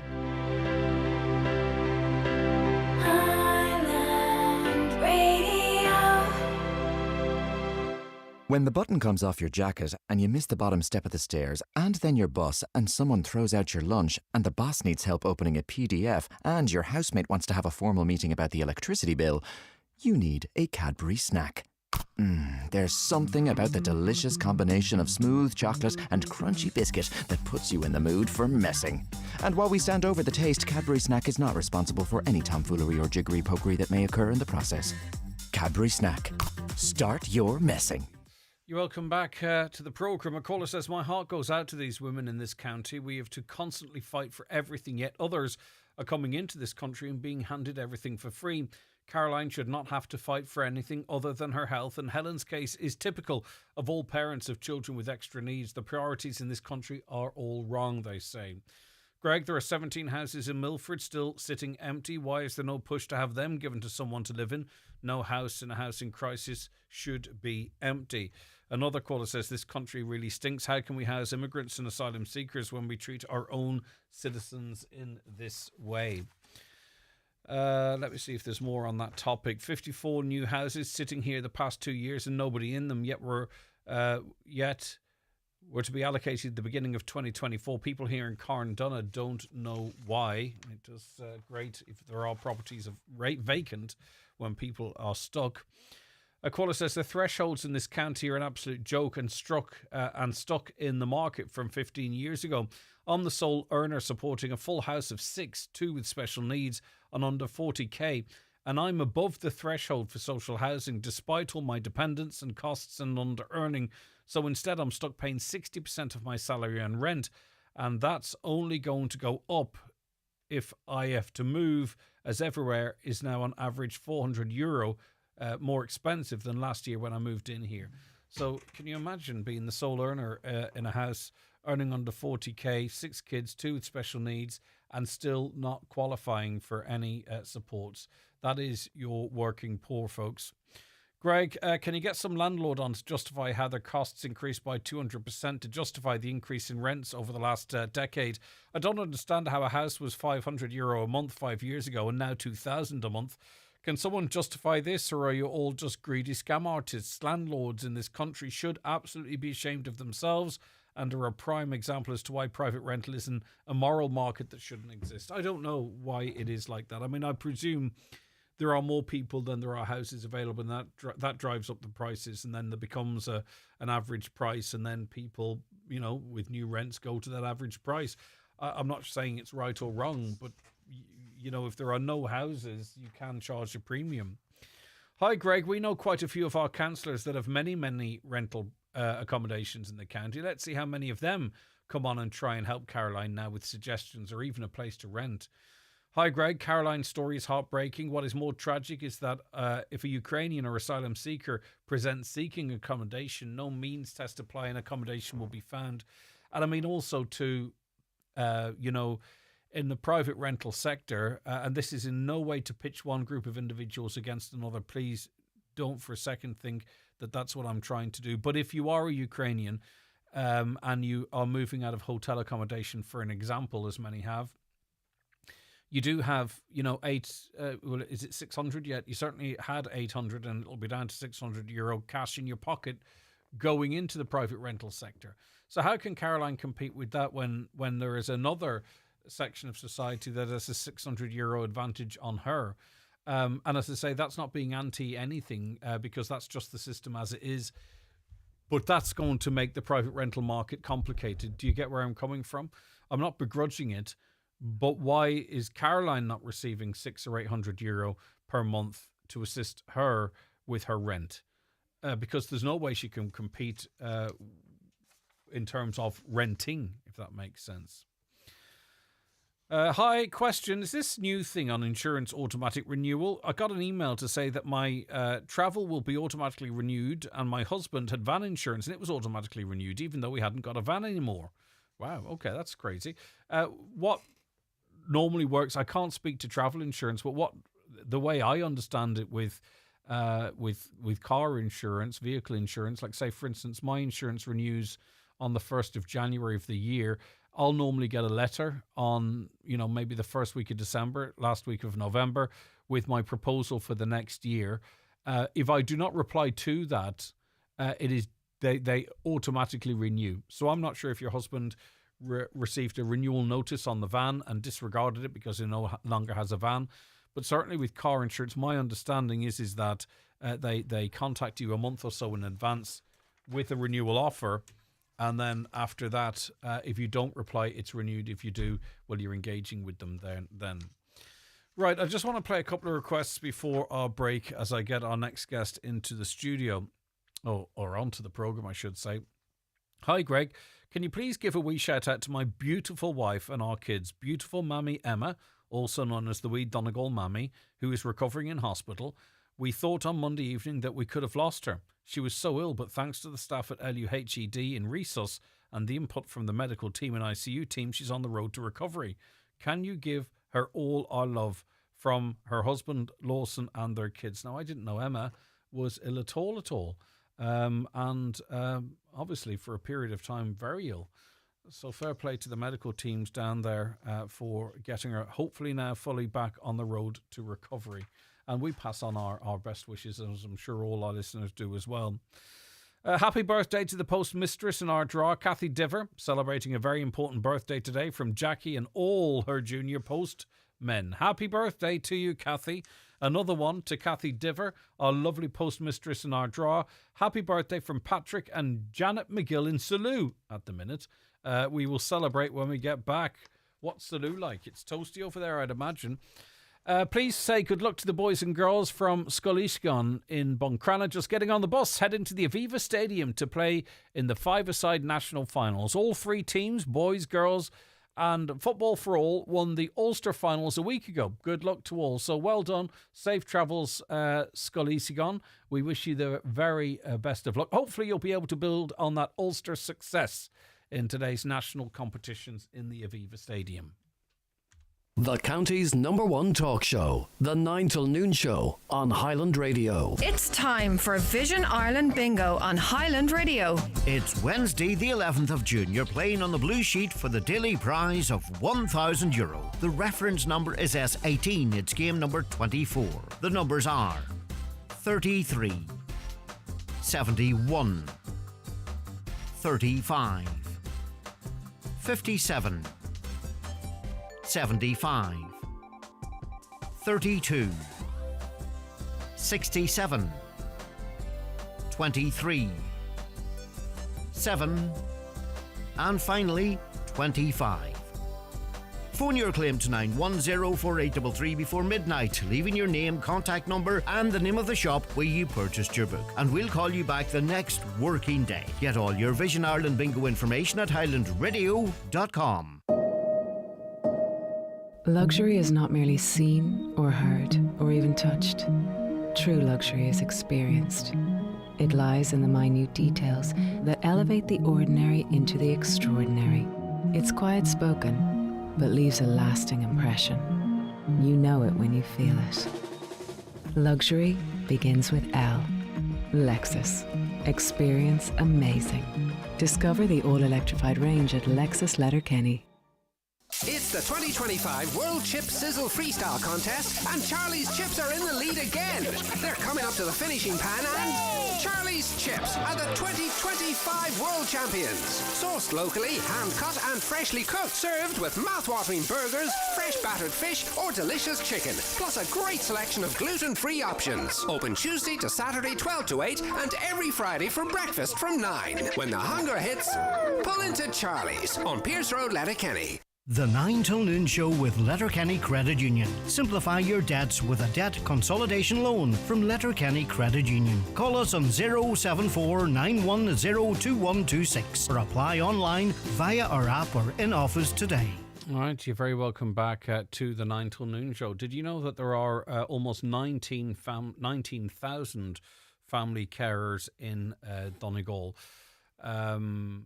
Ireland's family carers are this week being encouraged to participate in events marking National Carers Week.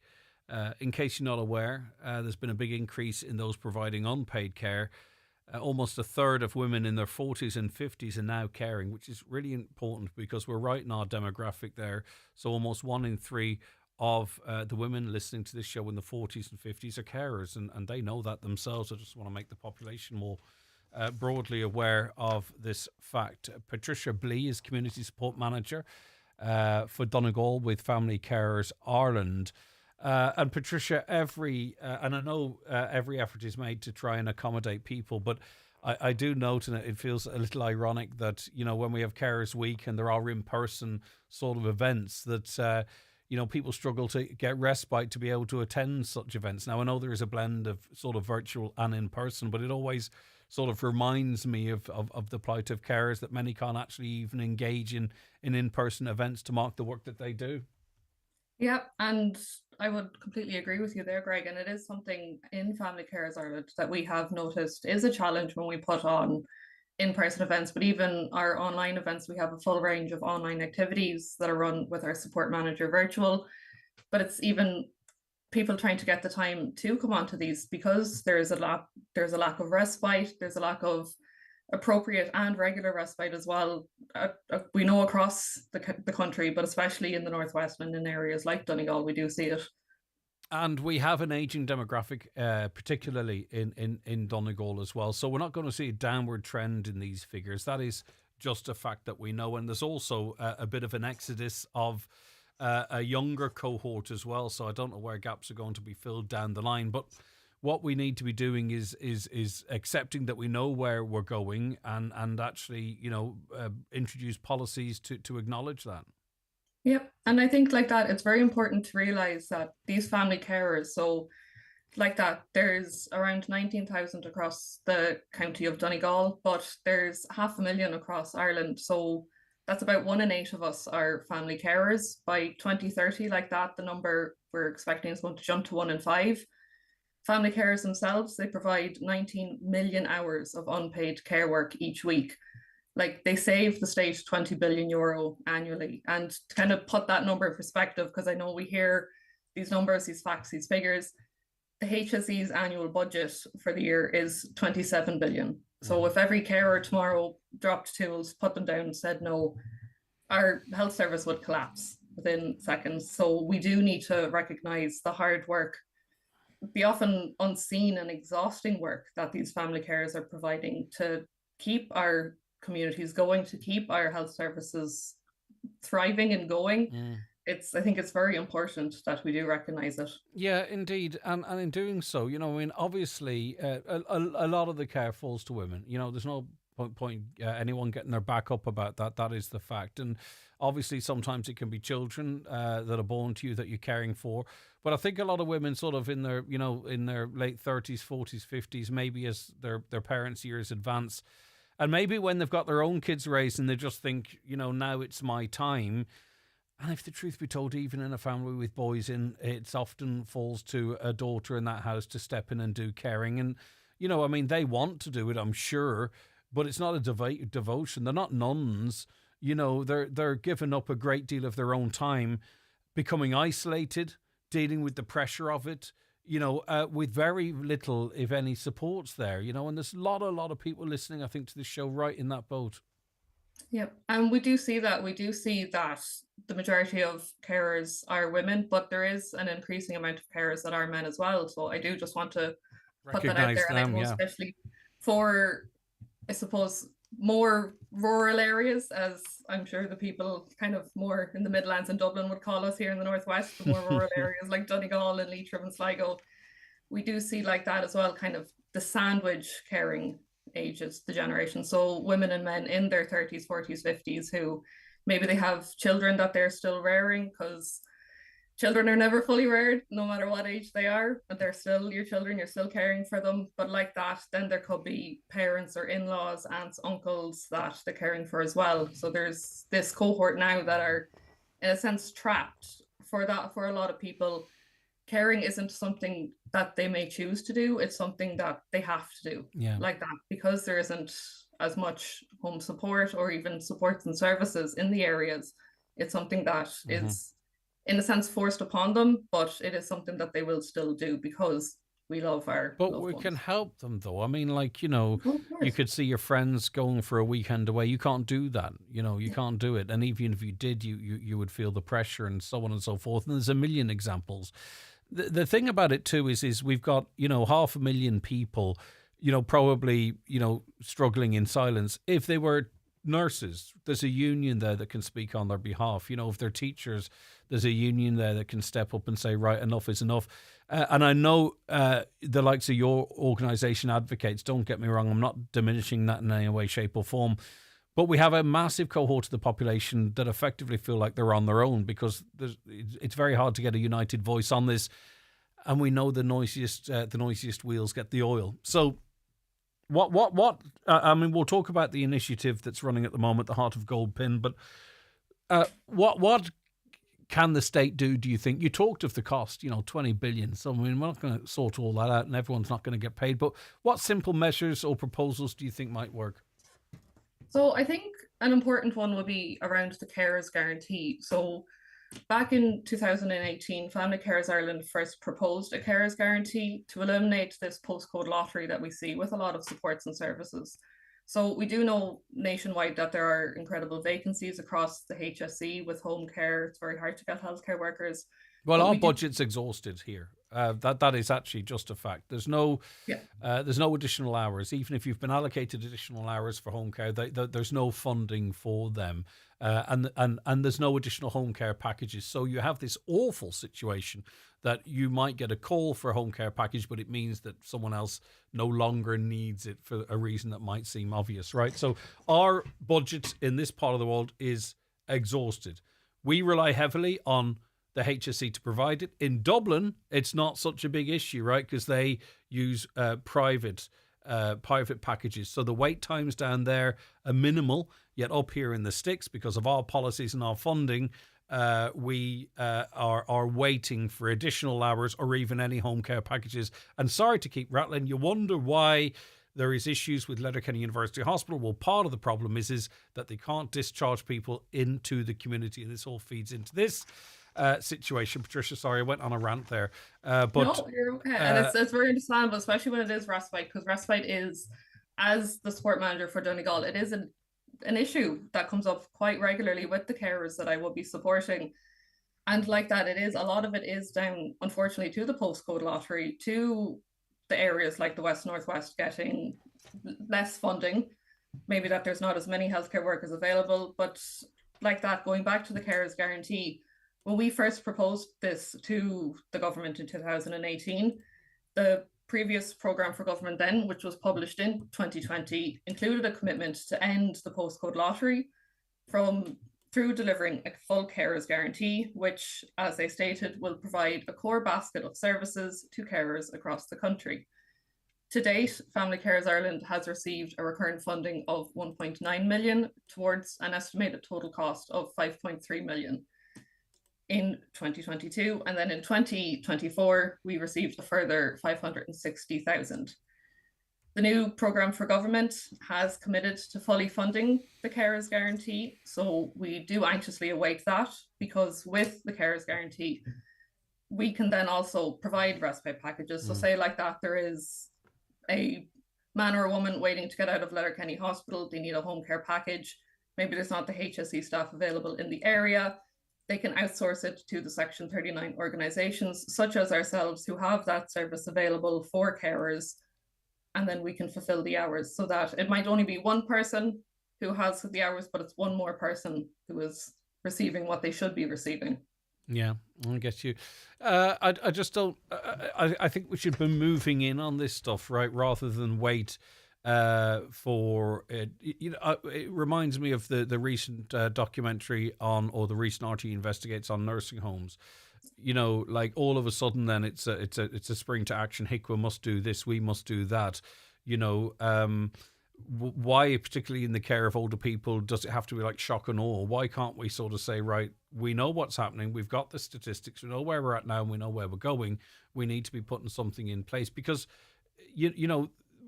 what about the health of carers then? What about their earning capacity, right? So then they can't work often, or they're juggling work and caring. So they're not being able to contribute in that regard, but also to their health deteriorates potentially if they're under particular pressure. So for me, I would imagine it's a no-brainer.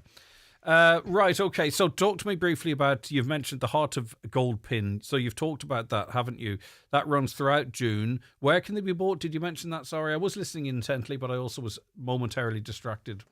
No, you're all right. Don't worry about it. So this week now is National Carers Week. So like that, we do have events and activities running nationwide. Tomorrow now, Thursday, the 12th of June, is our Heart of Gold campaign. So we are urging the public to buy our Heart of Gold pin for €2 throughout June, but especially tomorrow if they can. Each €2 gold heart then helps go towards the cost of funding essential services that Family Carers Ireland provide. So we have counselling services available. We do training, advocacy, care clinics, our national free phone care line, kind of the list goes on, and we could be talking all day about it.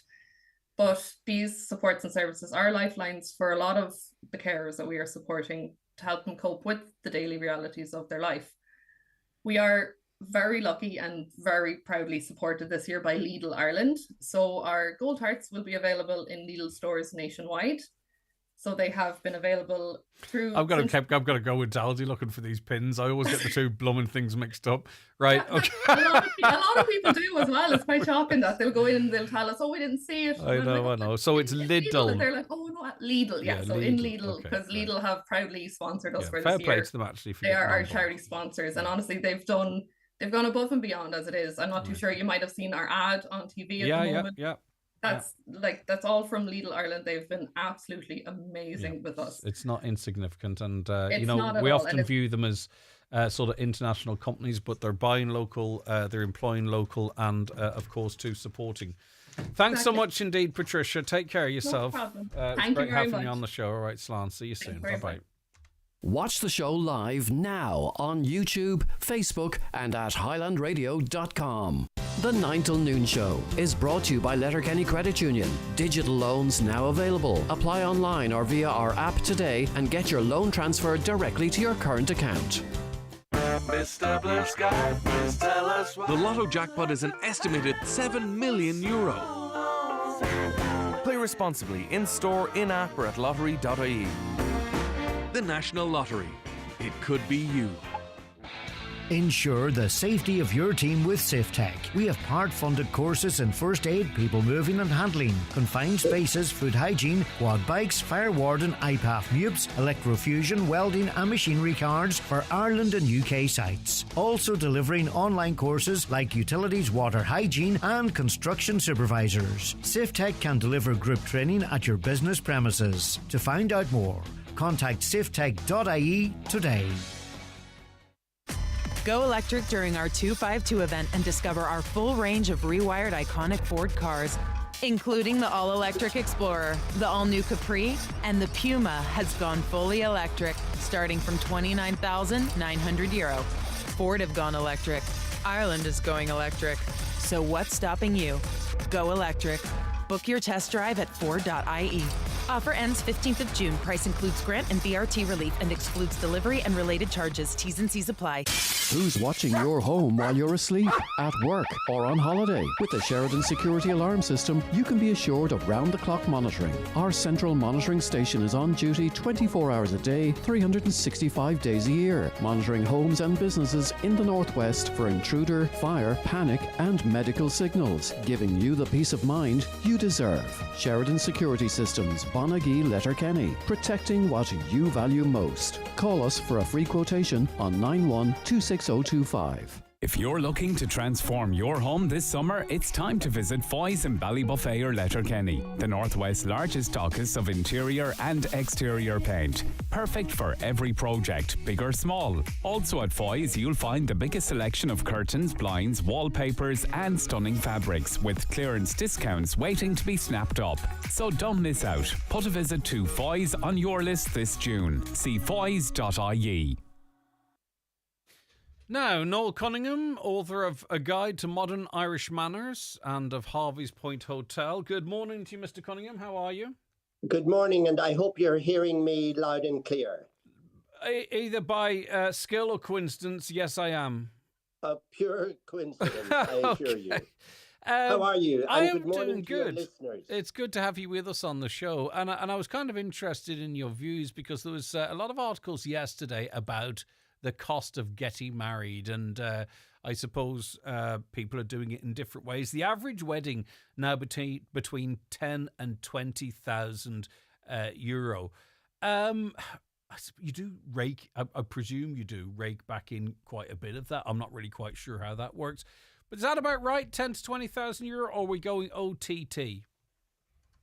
I suppose, Greg, my answer to that is this. People are entitled to their dream.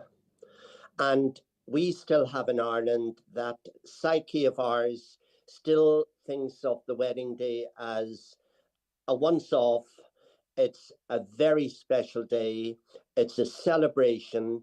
And because of that, there is a certain pressure on people to provide a wonderful day for their guests.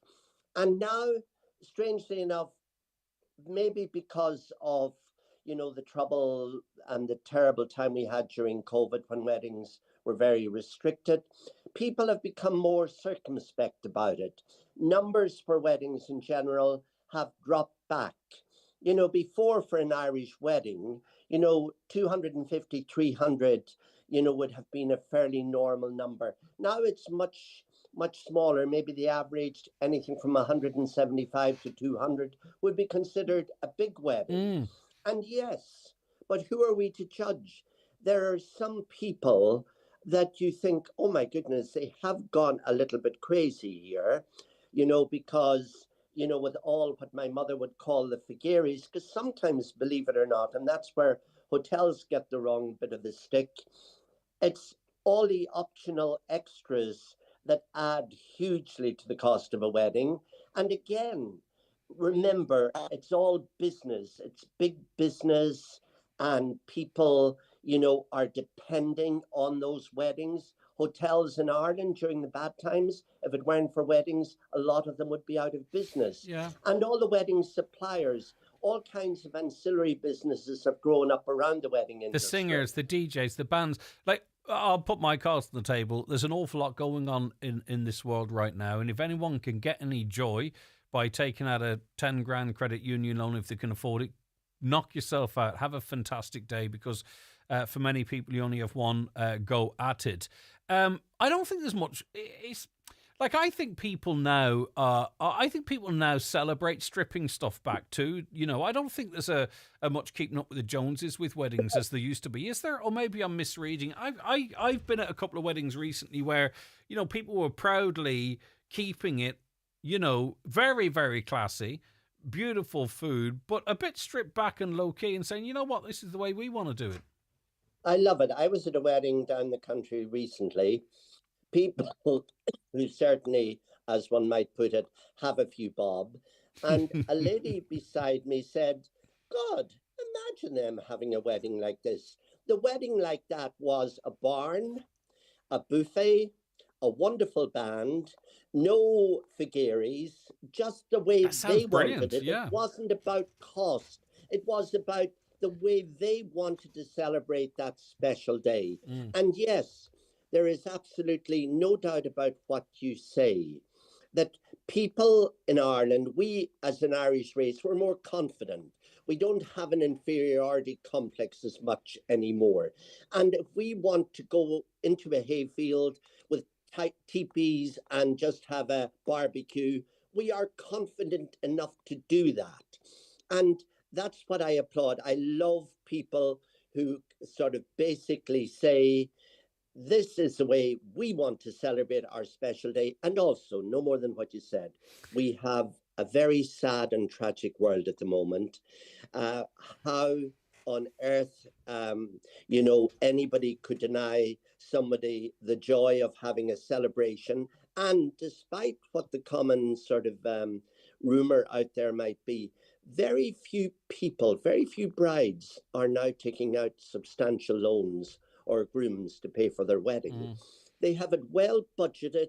There is no longer that pressure on getting married because you can't live together. People live together, sometimes have children with a view to eventually having the wedding of their dreams that they can afford. And when they blended can afford families are a thing now. I think that's why I think that there is so much choice as to whether even you get married or not, that really I think it makes for an interesting conversation and an interesting talking point. But if you're doing it within your means or even pushing it a little bit, well, then so be it. You talked about the size of weddings. Are we seeing a trend that less children are going to weddings now? Well, Noel? I have my own thoughts on children at weddings. I always tend to think that if you're bringing children to a wedding, make provision to have someone perhaps after the church collect them to bring them home, a nanny or a member of the family or a friend. I also think that if you are insisting on having a lot of small children, arrange to have a little separate room with children's entertainment, because the last place a child wants to be is sitting in a ballroom for 3.5 hours, listening to speeches, having dinner. It's just not fair on children.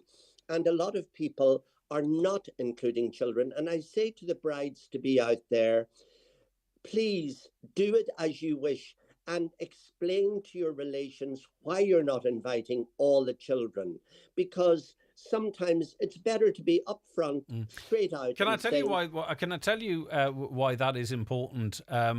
Because what you have is 100 individual invites. Let's say, for an example, and the person only opens their own, and they might start wondering, well, is it just my children? Is it all children? Yep.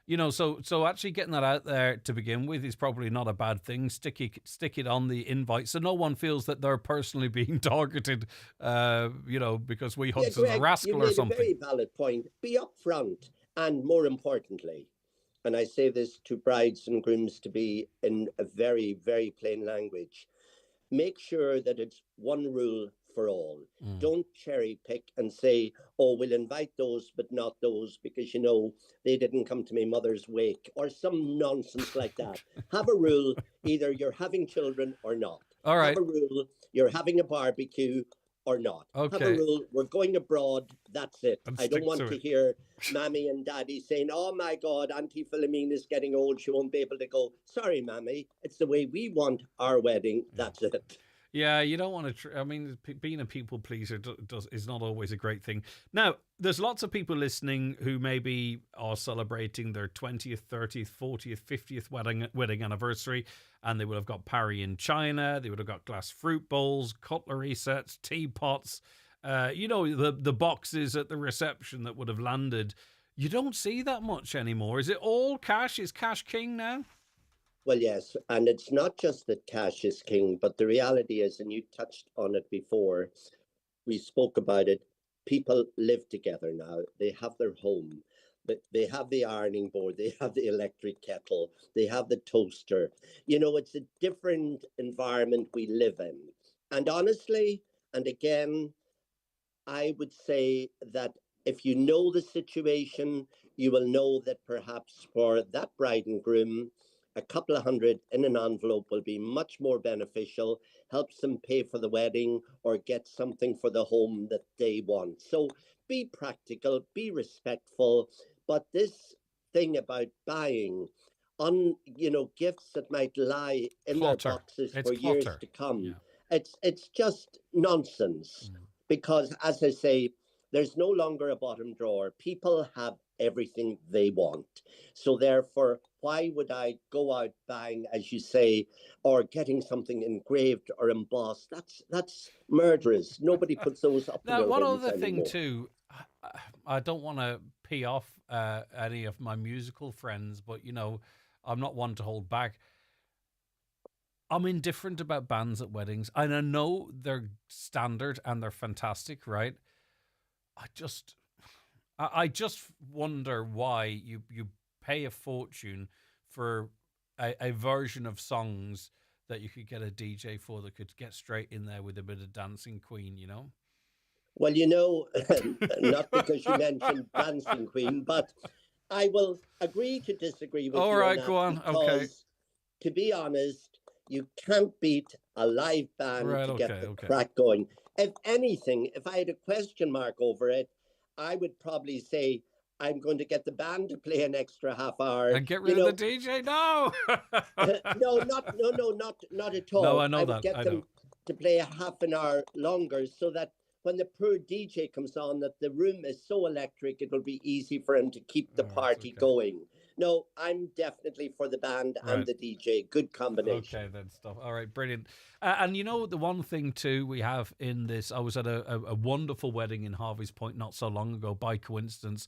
Absolutely fantastic. And then at different weddings in different venues for different price points and different options and different scenery, we do have a wealth of choice out there. Did you hear anything about any bookings by famous people in that neck of the woods? No, any.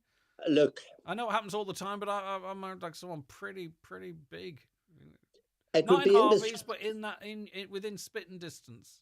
It would be indiscreet of me to comment on any guest that would wish to have a celebration or use our services, and I'll just leave it at that.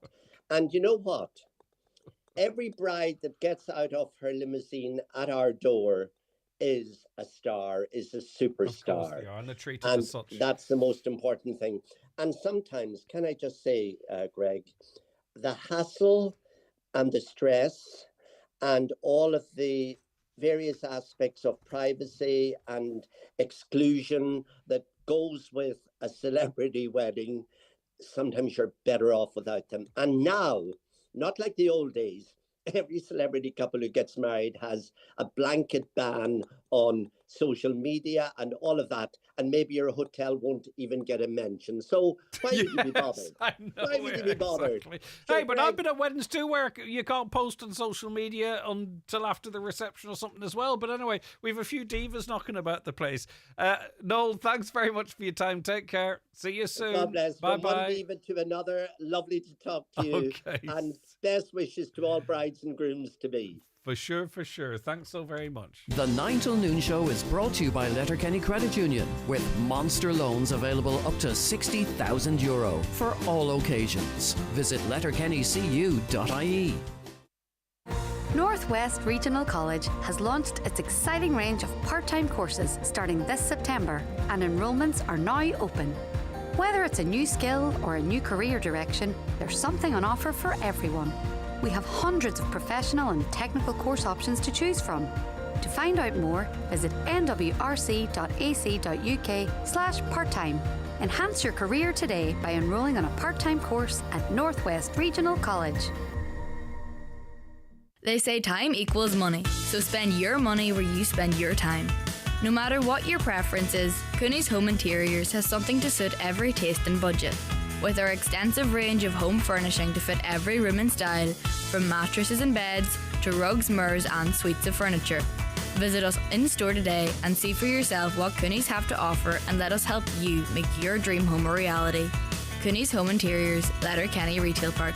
Huge range, great prices. Charge into summer with TUI. Secure your holiday today with savings for families and adults flying from Dublin, Cork and Shannon. Holiday sorted. TUI. Live happy.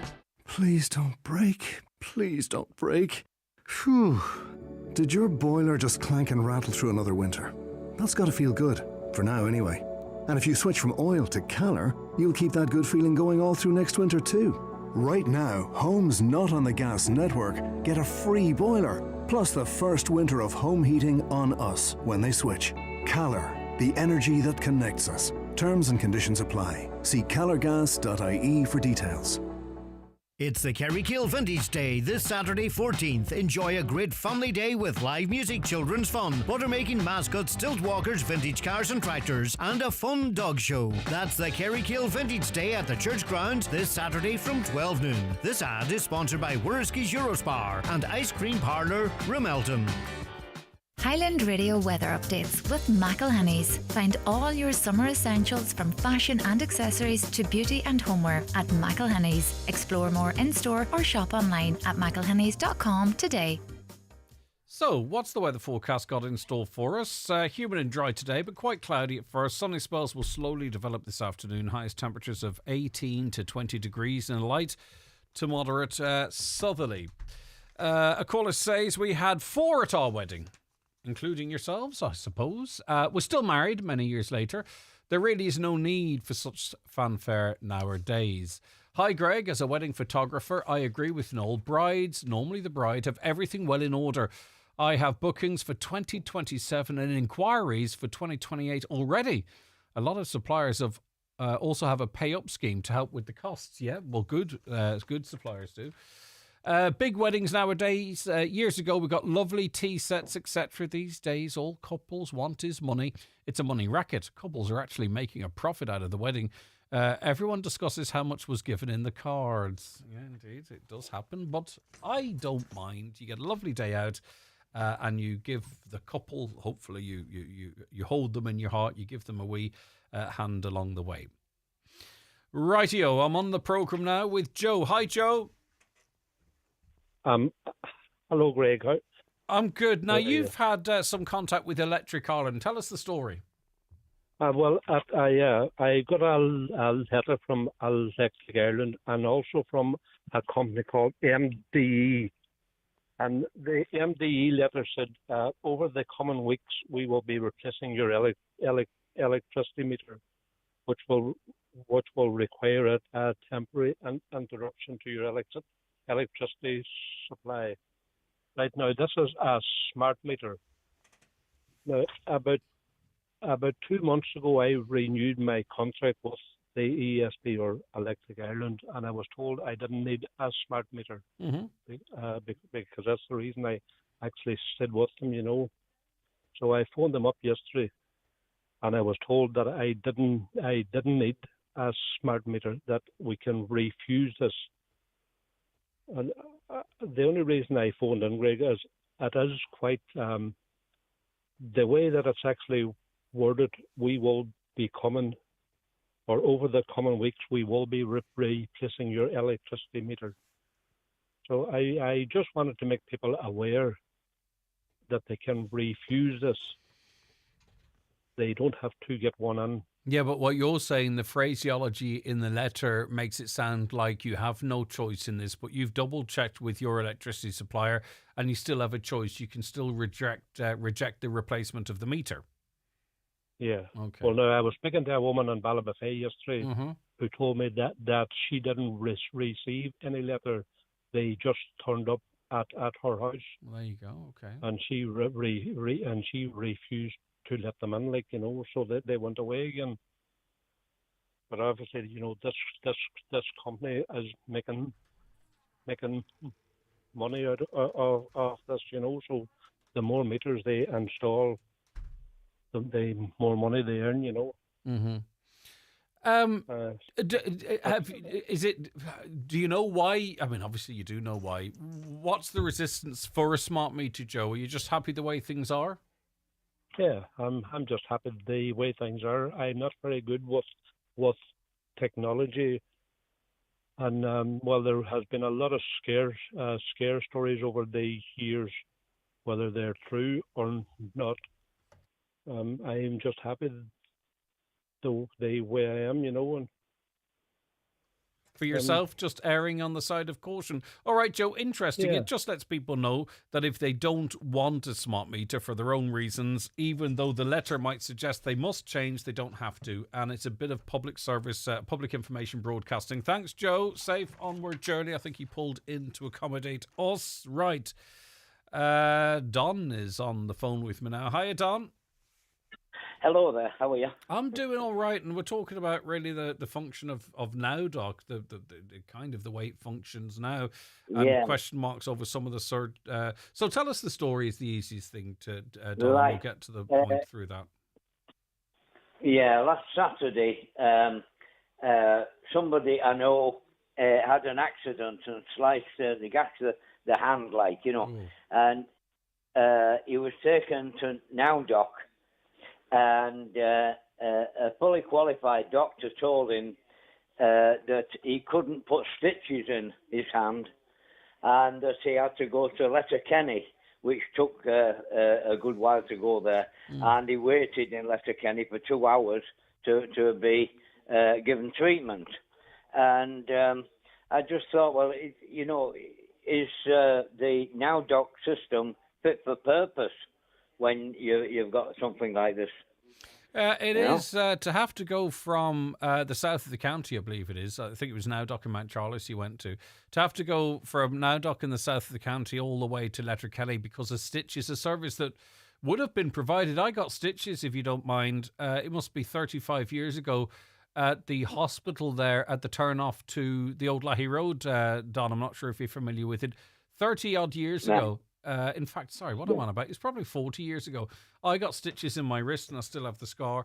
40 years ago in that hospital. And now, in big modern Ireland in 2025, now Doc's sending people requiring stitches all the way up to the ED at Letterkenny University Hospital.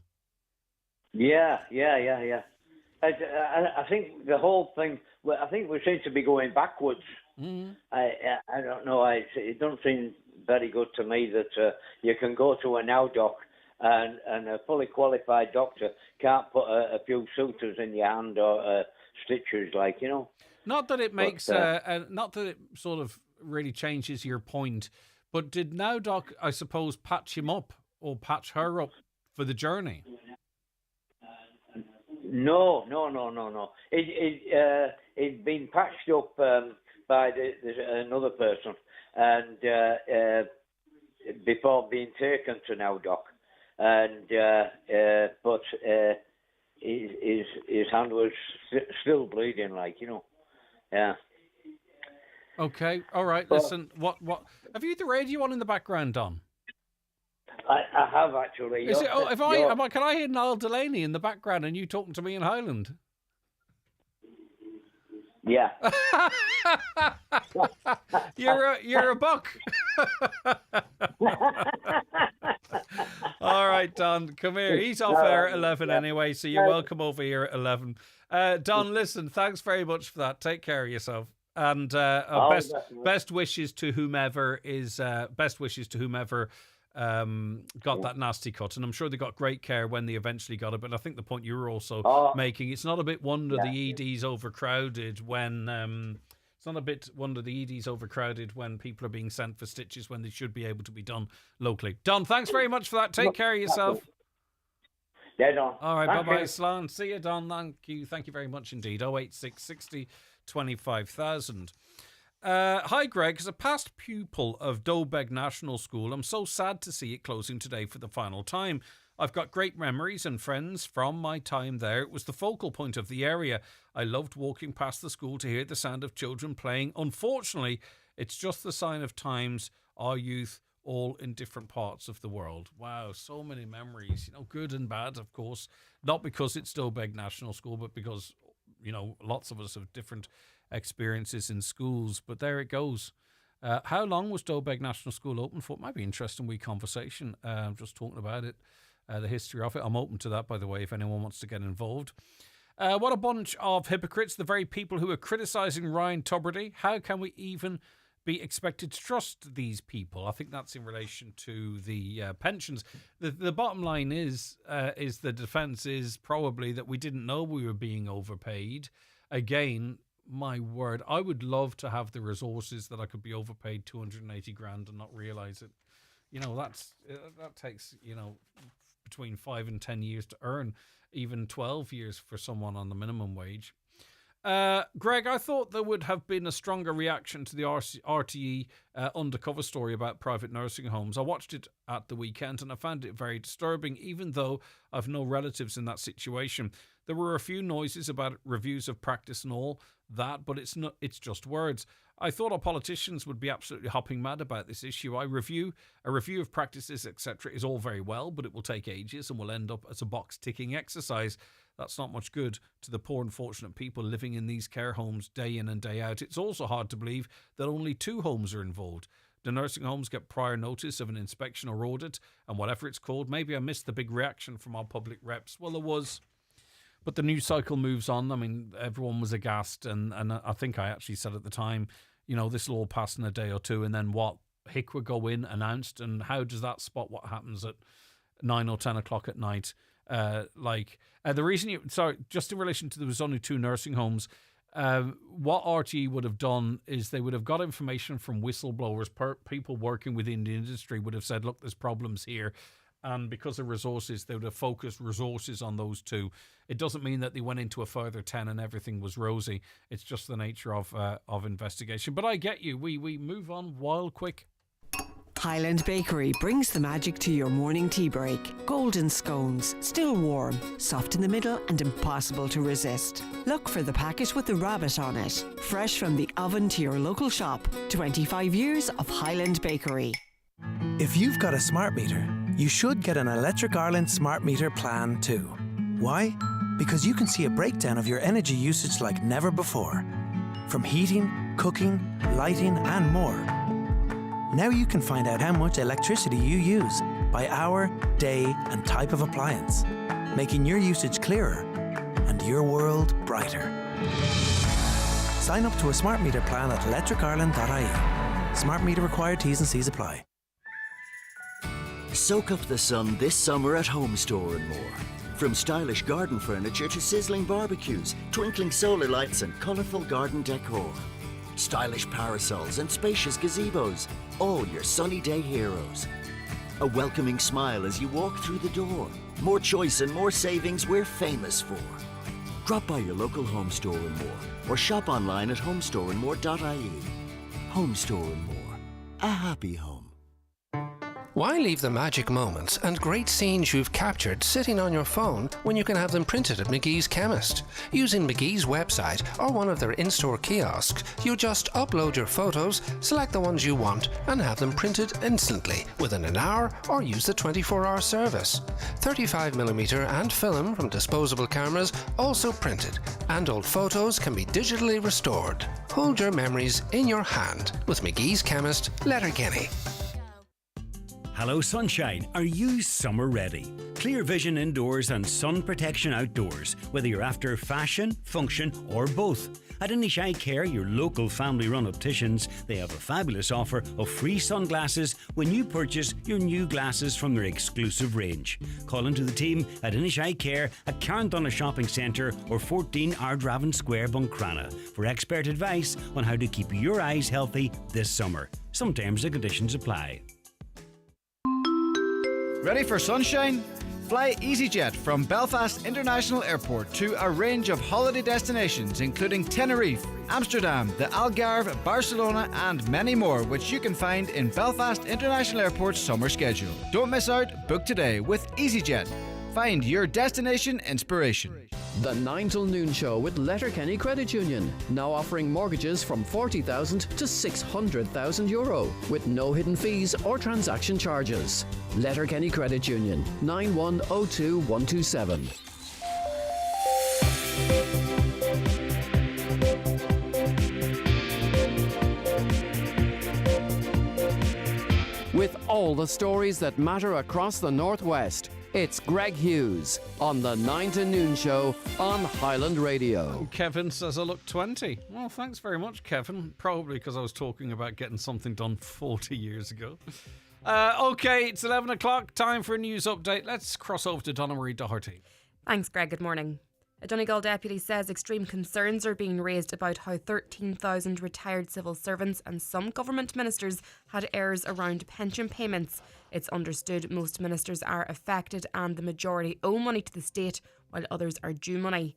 The sums range from just hundreds of euros to just above 30,000 euro, and the error is now under investigation. Sinn Féin finance spokesperson Pierce Doherty says it's very concerning. Early adopters of the defective concrete block scheme are being penalised, according to a Donegal deputy. Deputy Charles Ward yesterday urged the Housing Minister to reconsider the inclusion of the proposed fixed date of March 29, 2024 in the upcoming defective concrete amendment bill. If implemented, it would see an increased scheme cap and updated grant rates to all applicants who incurred costs since that date last year. The PSNI has described a second night of unrest in County Antrim as unacceptable, mindless violence. 17 police officers were hurt last night, with some needing hospital treatment. Petrol bombs and missiles were again hurled at police in Ballymena, while more homes and businesses were attacked. The violent clashes broke out after a protest on Monday over an alleged sexual assault in the area. A power outage has left 94 premises without electricity this morning in Stranorlar, including a local primary school. The fault was first reported shortly after midnight and is estimated to be repaired at around 8 o'clock this evening. And finally, works to allow for the excavation of a burial site at the former mother and baby home in Tuam will get underway from Monday. It's part of a long-running campaign to identify the remains of hundreds of children believed to be buried on the land in County Galway. The initial 4 weeks of the process will involve setting up the site, with the excavation expected to be very complex. The work's expected to take around 2 years to complete. That's all for now from the news desk. Back with more at 12 noon. Thanks, Donna Marie.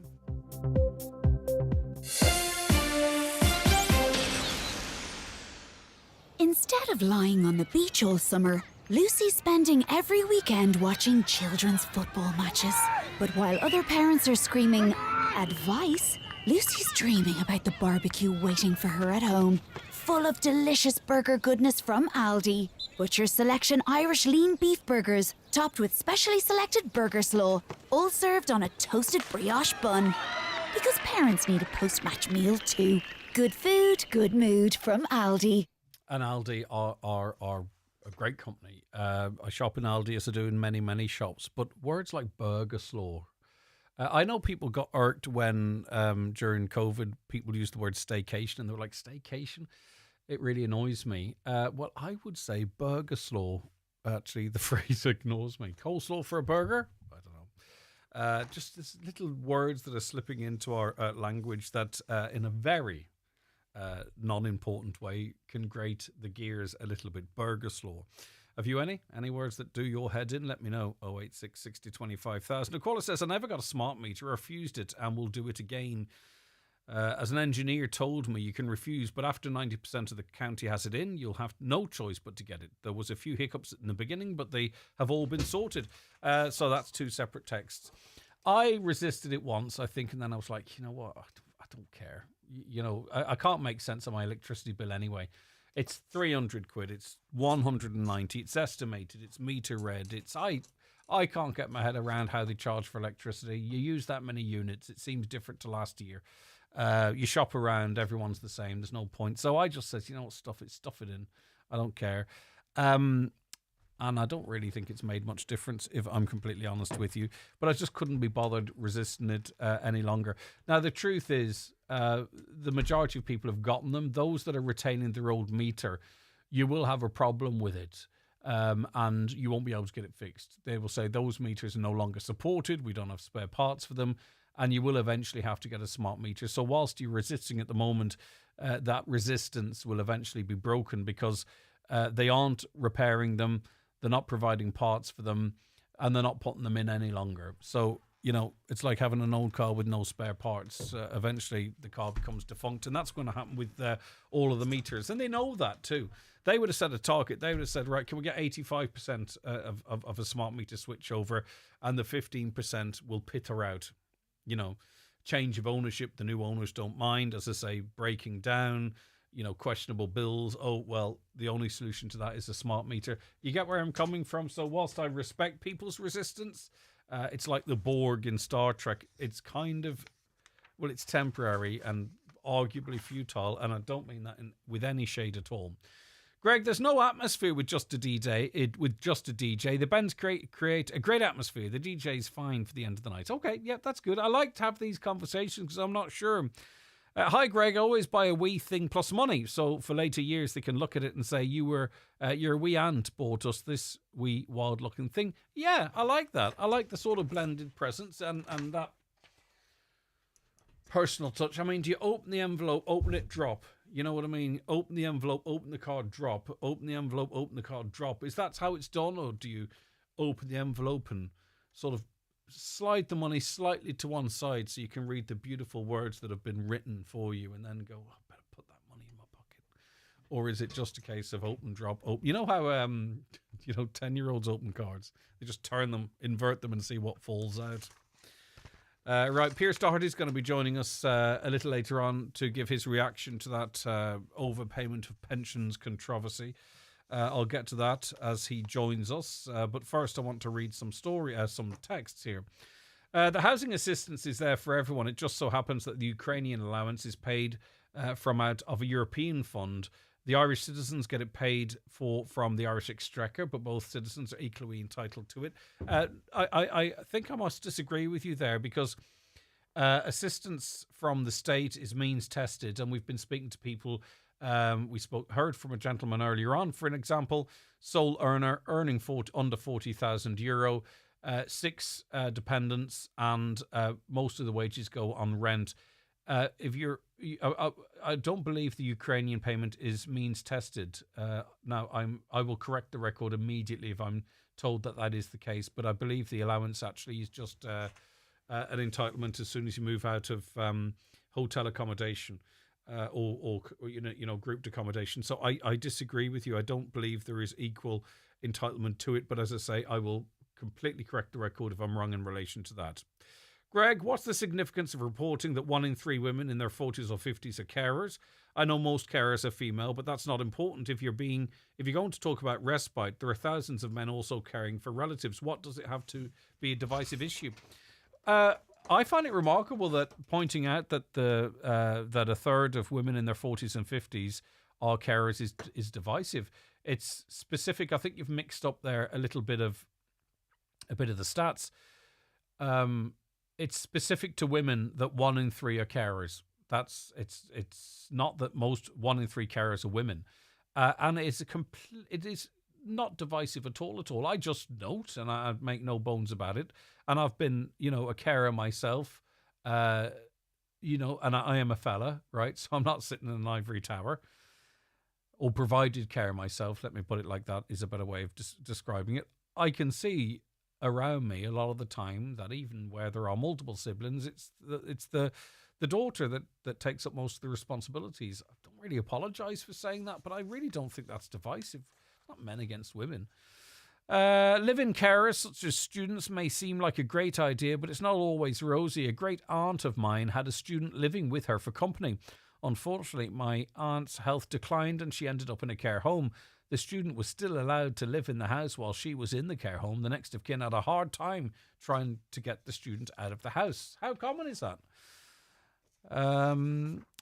It would be a great idea for any student looking for accommodation in the big cities throughout the country to be a companion and live with elderly people in lieu of rent who want to stay in their own homes. But is there not a rent-a-room scheme? Is that not already covered? There is a rent-a-room scheme, isn't it, whereby an older person could rent out a room and actually make an income up to $15,000 tax-free. So I think there's already something in there that could benefit that person, and I would say quite a few probably avail of it.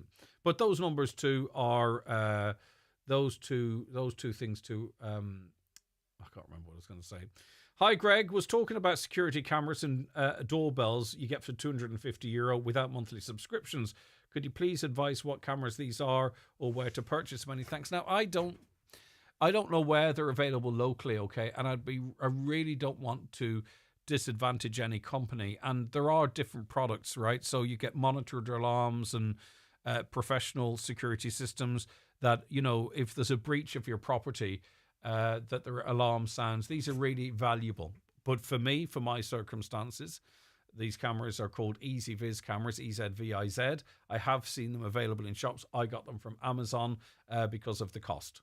But as I say, they work for me. Maybe you need to go to a local company and they might do a better sort of monitored situation. I don't know. Each to their own. I'm just saying what it worked for me, and I'm kind of just a normal person, and I'm just going to say, if I'm asked a question, I'm just going to give the answer there. Right, so lots of people concerned about how 13,000 retired civil servants and some government ministers had errors around pension payments. It's understood that most ministers are affected and the majority owe money to the state while others are due money. The sums range from hundreds of euro to just above €30,000, and the error is now under investigation. And I believe this has been going on for a couple of decades. Sinn Féin's finance spokesperson, Deputy Pierce Doherty, joins me on the show. Pierce, thanks for your time. I do appreciate it. I know everyone's busy. Thank you, Greg. It's great to be on. The thing about it is this, people want to stand up and rip their hair out, but people are used to this kind of stuff. It's not as big a shock, I think, to a lot of people as perhaps it maybe should be, because people are being almost desensitized to these kind of controversies. Yeah, look, just because the government are making a cock up one after the other doesn't mean that people should be accepting this here. Like, when you think about it, and people were on the phone to me when I was chatting to people back home in Donegal, and they're talking about the pressure that they're under, just when they're getting to the supermarket till and trying to make the shopping add up and all the rest. And then what they find out on the news is that at least one individual, let's take one of them, right, who is a civil servant, very senior civil servant, has a pension pot in excess of €2 million, gets a tax-free lump sum of 200,000 on top of the pot, and then gets another payment of €280,000 that he or she wasn't entitled to, and nobody seemed to notice. Like, that's just bizarre stuff. Like, we're used to, things happening. And in fairness, Greg, errors are made. Like, we all make errors in our life, right? Whether it's professionally or personally and all the rest. So I can understand that and think errors are made, and we're all human at the end of the day. But this isn't one error. This is three different groups of errors that are not connected with each other, that affect thousands of people, and has resulted in some of the most, these are the most highly paid individuals in the state, in terms of that got over €250,000 extra. And what nobody can have said, how did that happen? Well, even the person receiving it, I don't know anyone listening to this show that could find an additional €280,000 in their account and not think something is sus. You would imagine when you're talking at that scale, you would know. But I mean, obviously it's been discovered now, but it's been ongoing in at least one of the cases for 20 years. Do we not have audits or scrutiny, or you check the inputs and the outputs? Or pardon my ignorance on this, but are there not people employed to ensure that this doesn't happen? Yes, they are. Like, look, this office is under the Department of Public Expenditure. It's it's an irony. Like, this department is about making sure that we look after our pence and look after our pounds. Set up after the financial crash to make sure we handle the money properly and all the rest. It's the same department that will not allow projects to go ahead because of costs and so on and so forth. And yet, in the last year and a half, Greg, we have from this department, we have the bike shed scandal. It falls under this department, and we have now people who are overpaid more than €250,000.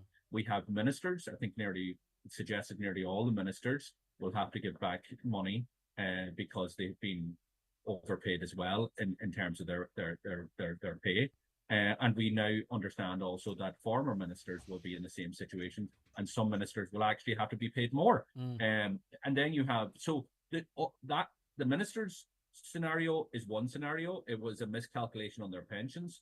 These civil servants, 30 civil servants, it was because they have pensions in excess of €2 million, which is gold-plated, eye-watering pensions, like it's crazy. And they were paid, as I said, up to €280,000 on top of that they weren't entitled to. And then you have 13,000, which would be lower wage employees, people who are job sharing for the last 20 years, and they were underpaid during that period. Some of those, I have no doubt, Greg, are no longer with us. Yeah. Some of those may have, and this happened right throughout the financial crash, some of those may have been pushed to the pin of the collar in relation to homes and repossession and all the rest. None of us know the stories behind these cases, but this department actually paid them less than they were entitled to. Okay, but the public are sick and tired of this, and they know what's going on, and that's why not getting into how it worked or how effective it was.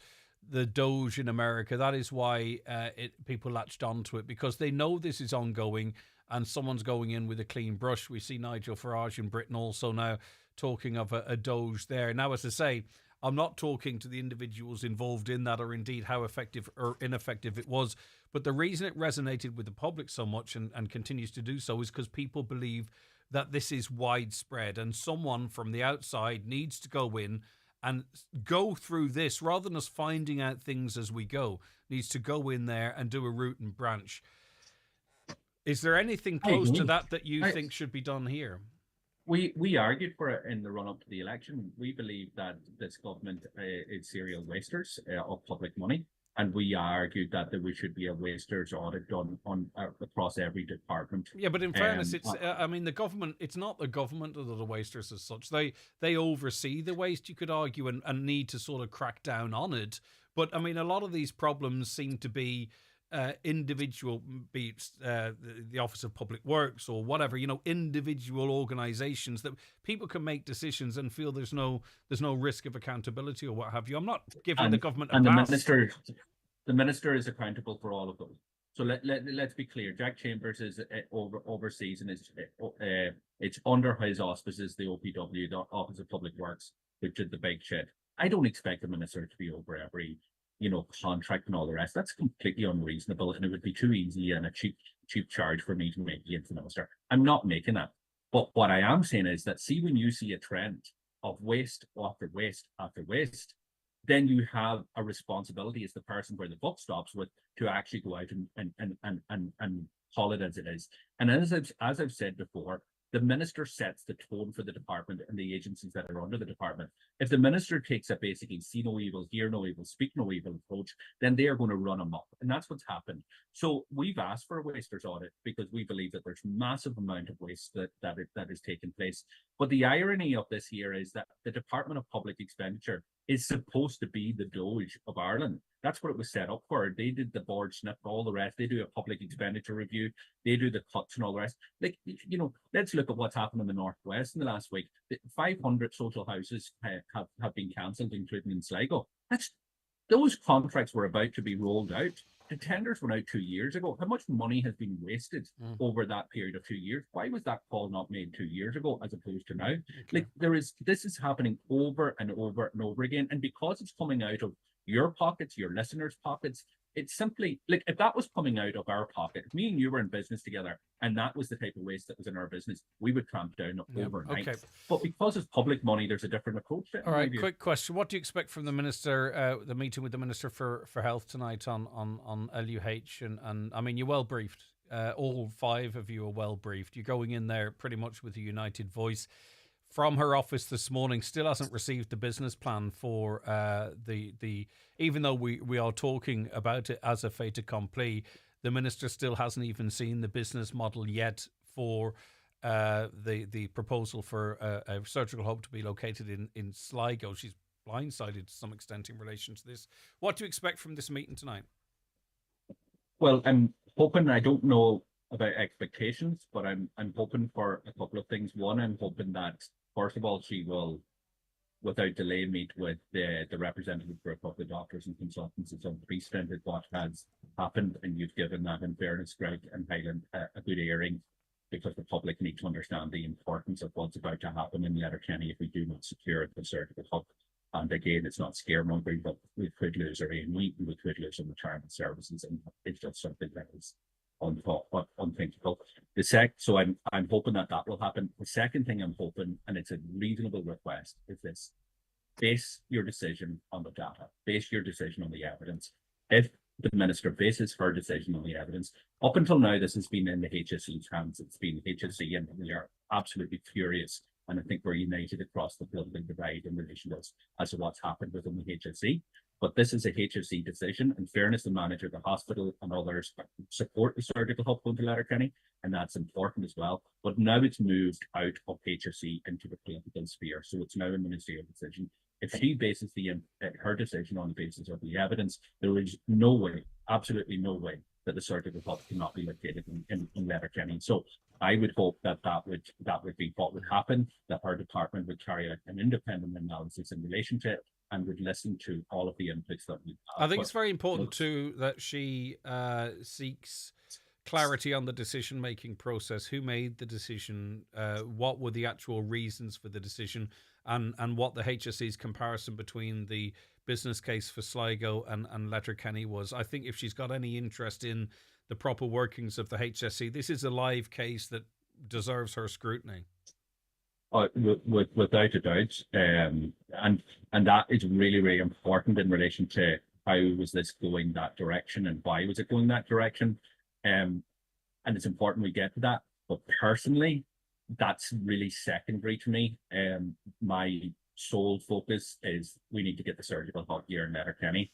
So I think I've been elected now for quite a number of years as a TD and as a senator, and I've said before within your own show, I haven't seen an approach so far as united across the political divide, and I hope that will resonate on the minister.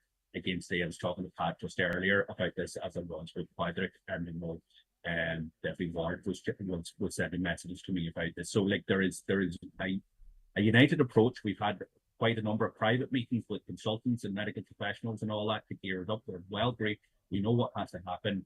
And it's big stakes here. You mentioned the 171 consultants, doctors getting together. That's unprecedented. I'm not saying, all reps across the political spectrum going to seek a minister on an issue. I'm not saying that's never happened, but I think it's blooming rare, to see that, and it's significant. That would happen, quite off a the record ish. But am I right in such a high-profile public way? But I've never seen the sense of maybe anger. I don't want to talk about the emotions of others, but there is a very, very determined, united front that this from politicians here in support of the clinicians and in support of the Donegal community that we're driving this forward. I hope that continues. I hope that lasts. There is obviously a danger because it has now moved from the HSE into the political sphere that can fracture and all the rest. I hope it doesn't, because really I think this is a winnable fight. And this is going to be a big test for the minister. I agree, but it's also an easy result for her. If you look at the evidence, it's a no-brainer. But it's also going to be it's going to be a litmus test of who runs the country. I think I'm not over amplifying it, but do 5 cross-party and no-party politicians and a health minister with that collective will, can they overturn an arguably kind of like a civil servant decision, if that makes sense? So that wouldn't be unique. Now the minister will absolutely of course, but I just believe that this actual case is a bit of a litmus test. But I know it's not unprecedented. The solution to this year, and the HSE said this to us, the HSE said that if they went up with looking for a second surgical hub, that would be kind of not these words, but laughed out of it, basically. The solution to this is to have 2 surgical hubs. As I said, I'm a Donegal man, I'm through and through. That's who I am. I want it in Letterkenny. I don't want any other area disadvantaged. The more we have in the northwest, the better for patient outcomes. So, that is the solution. Do we have the resources to do it? Absolutely, we have the resources to do it. Exchequer figures just came out, or projected to out, suggesting we might even make 5 billion more than we were planning to, and we were already planning to make 8 billion that we're not going to spend this year. Money is not the issue here. If we want better health outcomes, how can we have 105,000 children living in consistent poverty and talk about potentially 13 billion of money we didn't even know we were going to have necessarily? Listen, I don't want to take up too much of your time. That's just came out of my head. I just find it unbelievable. All right, Pierce, thanks very much for your time. Thanks, care. We'll follow up. Take care. We'll follow up on that meeting tomorrow. We're hoping to have access. We're hoping to have access to the minister tomorrow. We've positive indications in that regard. Fingers crossed, and we can get some answers for you. The 9 till noon show is brought to you by Letterkenny Credit Union, offering low-rate car loans with fast approval. Apply online at letterkennycu.ie or in office today. This year, every organisation with over 50 employees must highlight the difference in pay between men and women, the gender pay gap. Because if we highlight it, we can all work to close it. So whether you work in boardrooms, showrooms, front rooms, stock rooms, or not in rooms at all, if you have 50 or more staff, you must report it by November 30th. Let's all highlight the difference to make a difference. Visit gov.ie/gender pay gap to learn more. If you're fitting a new kitchen or replacing some tired appliances, now's the time with the Ben Sweeney Euronics Kitchen Bundle.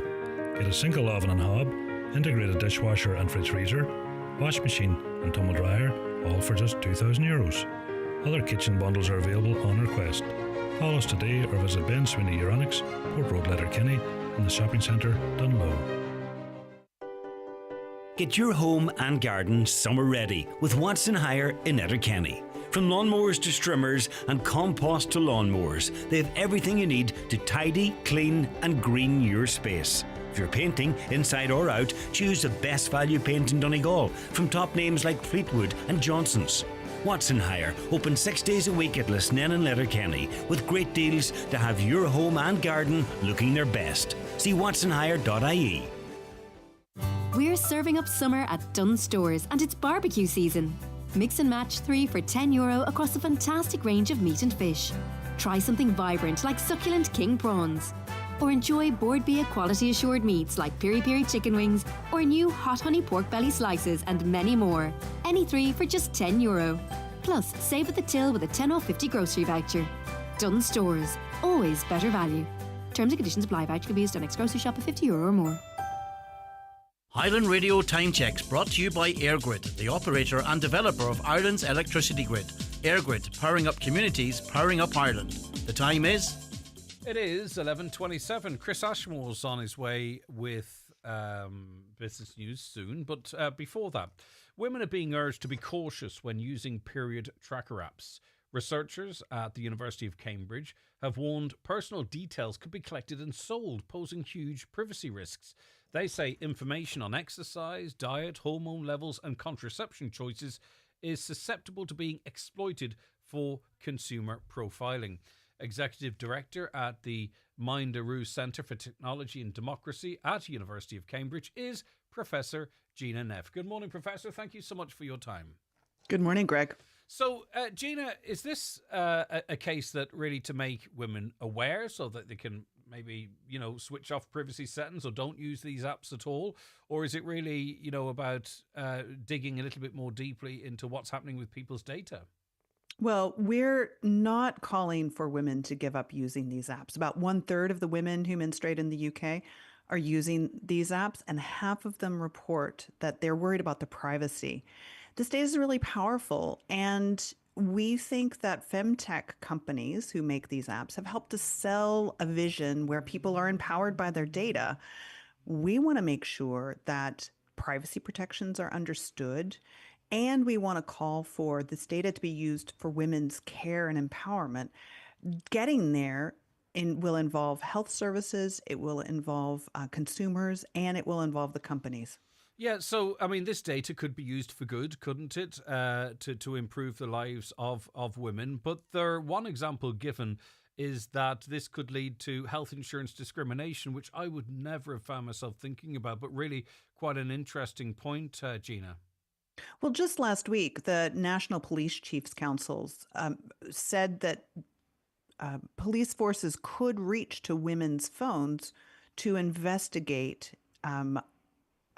pregnancy loss, unexpected pregnancy loss, which is code for illegal abortions. And so that's something that I think most people don't understand when they're signing up for these apps, that the data could be used against them. Now, we wouldn't expect data held by our GPs to be used against us in courts of law, and yet somehow these wellness apps fall into this regulatory gap, and that's what we're calling for being able to change. Again, people reach to these apps because they're learning things that can help them manage their lives. The data is sometimes packaged and used by advertisers to understand what women want. And then, of course, when advertisers can realize that women are pregnant, they start feeding them different kinds of ads, hoping to get in early at one of the biggest consumer moments in their lives. It's so exploitative, really, when you think about it, And from my perspective, Huawei know when I go to sleep, they know when I wake up, they know when I walk, they know when I'm sitting. They have so much information on me. Maybe there is caution right across the board. Now, the headline we had is women are being urged to be cautious when using period tracker apps. You're not discouraging them from using them. So what does caution look like if that's how you actually framed it? This could just be a journalist's interpretation of your release, if you know what I mean. So what is your advice to women then if they are using these apps? Well, these apps are powerful in terms of many people reach to them for more health information. And we think that health services have a role to play here. We would urge health services to work to develop publicly held apps. These apps can also collectively help provide a huge amount of data that can be used for research. Right now, those lines between commercial applications and researchers are not necessarily as open. we think if we bring this data back into the healthcare setting, that it will help people and it will help research. So until then, I would say be very careful about the terms and conditions, understand those privacy settings, use those privacy settings, and realize that this data is being used in ways that isn't necessarily about your health. It's also being used for advertising. Yeah, and I really think that these companies should put this information front and center, and I think the good ones do, because that's how they build a trust with their clients. I think the rule of thumb for me is, generally speaking, if something's very cheap or if it's free, you're the product, and it's probably the case with a lot of this stuff. Professor Gina Neff, thank you so very much for your time. Do take care of yourself. She is Executive Director at the Minderoo Centre for Technology and Democracy at the University of Cambridge. Watch the show live now on YouTube, Facebook and at highlandradio.com. The 9 till noon show with Letterkenny Credit Union. Simplify your debts with a debt consolidation loan from Letterkenny Credit Union. Call us on 074 910 2126 or apply online via our app or in office today. Looking for a new car today? Go to any Nissan dealer and say you want 4K your way. Nissan's new 4K your way deal lets you choose €4,000 towards financing a new Nissan or €4,000 as a trade-in bonus. This offer is available on 4 Nissan models, the Qashqai, Duke, X-Trail or Aria. So if you're looking for a 252 car today, don't delay. Get 4K your way. See nissan.ie for details. Nissan. Defy ordinary. Terms and conditions apply. Brian McCormick Sports. New Hoka trainers in-store and online. Try the new Clifton 10, even softer as you take every stride. New range of colours for men and women. Different widths to suit your feet. Bondi 9. New colours for men and women. Take the Hoka challenge and see what fits you best. If you're road running or walking, maximise your comfort and support at Brian McCormick Sports, Main Street, Letterkenny. If the medical experts get it wrong, everything changes. From misdiagnosis or delayed diagnosis to surgical injury or even poor treatment, all have physical, emotional and financial consequences. We're here to help. So if your treatment didn't go according to plan, speak to our experienced medical negligence team at McElhenney and Associates. Find us online or call 074 917 5989. McElhenney and Associates Solicitors, Stranorlar. In contentious business, a solicitor may not calculate fees or other charges as a percentage or proportion of any award or settlement. Across the world, hunger levels are rising at an alarming rate. Conflict and climate change are leaving families without the food they need to survive, and millions of children are at risk of extreme hunger. Concerned staff are working around the clock, but we desperately need your help. A gift to Concern today can provide the life-saving emergency food children need to survive. Please visit concern.net now and join us in the fight against hunger. Your support will save lives. Thank you. Experience.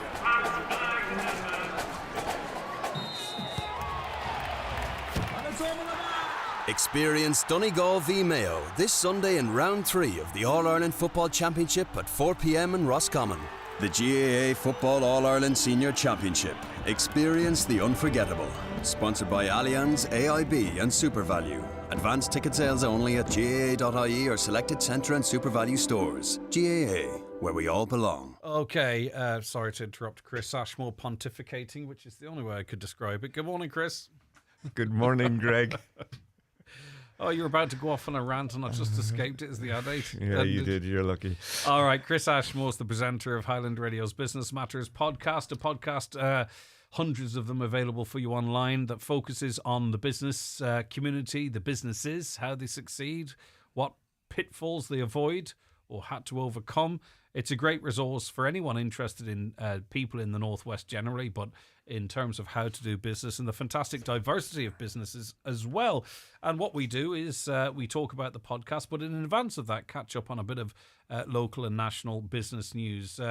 Chris, 3 Donegal-based businesses, they are shortlisted for quite a prestigious award. Yes, they are in the running for the prestigious Export Industry Awards. Atlantfish in Carndonagh is in the Seafood Exporter of the Year category.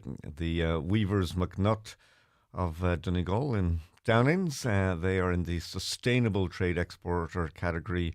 And civil engineering company Source Civil, who have taken on quite a lot of people in the past year, well, they're in the high potential exporter category. Now, these awards don't take place until October in Dublin, and it would be great to see those Donegal companies getting due recognition. So we'll keep an eye on that. It just could be my interpretation, but I used to hear an awful lot about the Western Development Commission, and I feel that I haven't heard as much from them in a number of years. I don't know if it's just a perception, but anyway, what's the story with the Commission? Yeah, I would actually echo your Do you know thoughts. what I I mean? don't They think used to be they're front and centre of not high everything. profile as Oh. much anymore. They've just launched a new 5-year strategy unlocking potential driving change.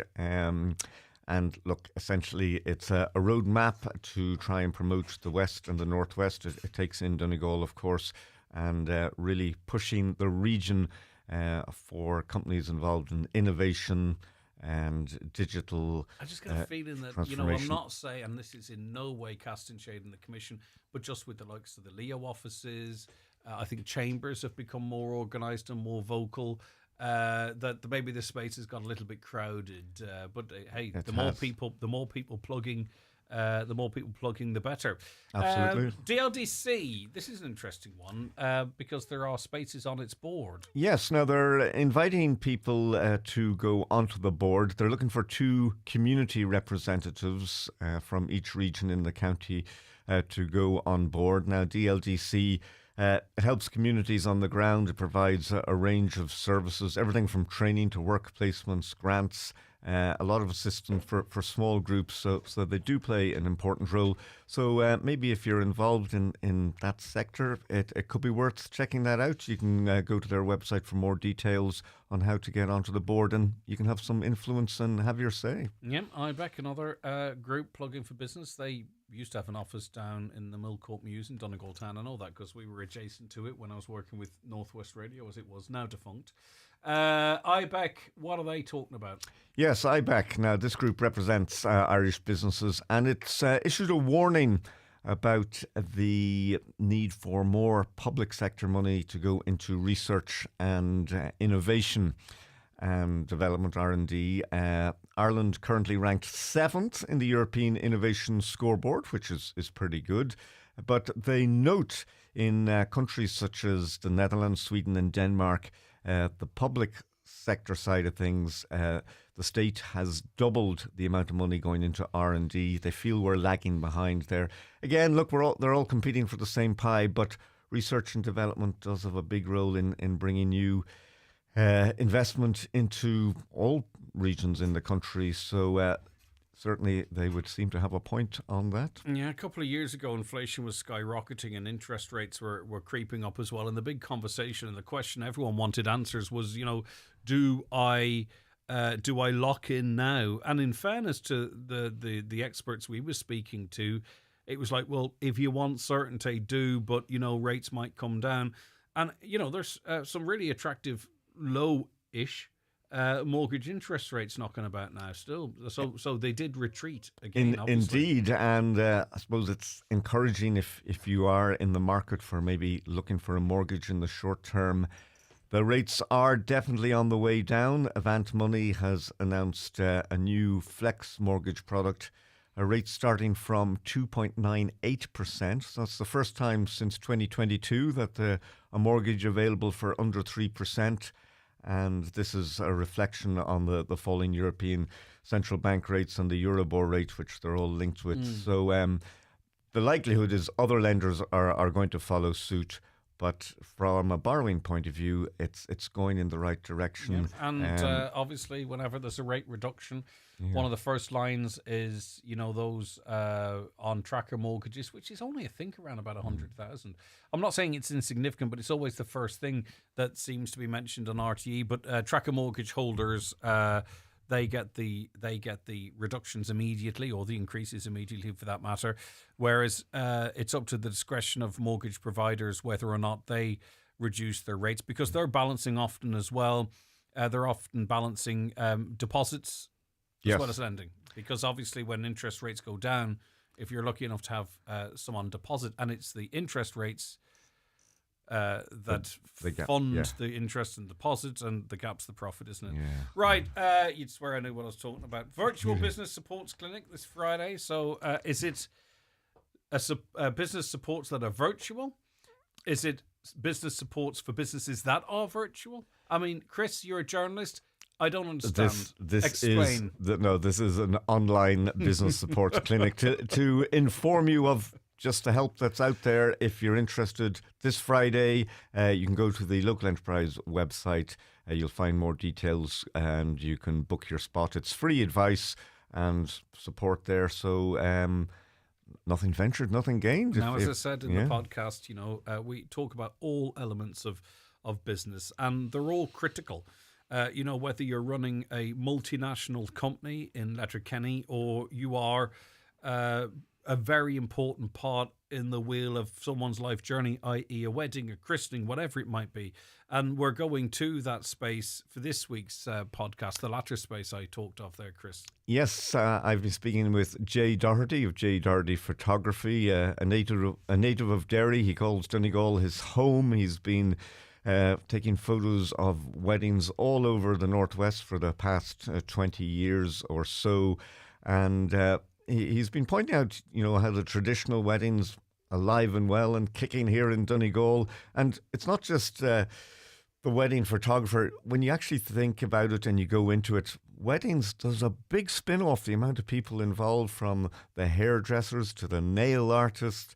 There's the suppliers of the sweets, there's the hotels, the list is endless, and this was the point we spoke about. Weddings are still big business in Donegal.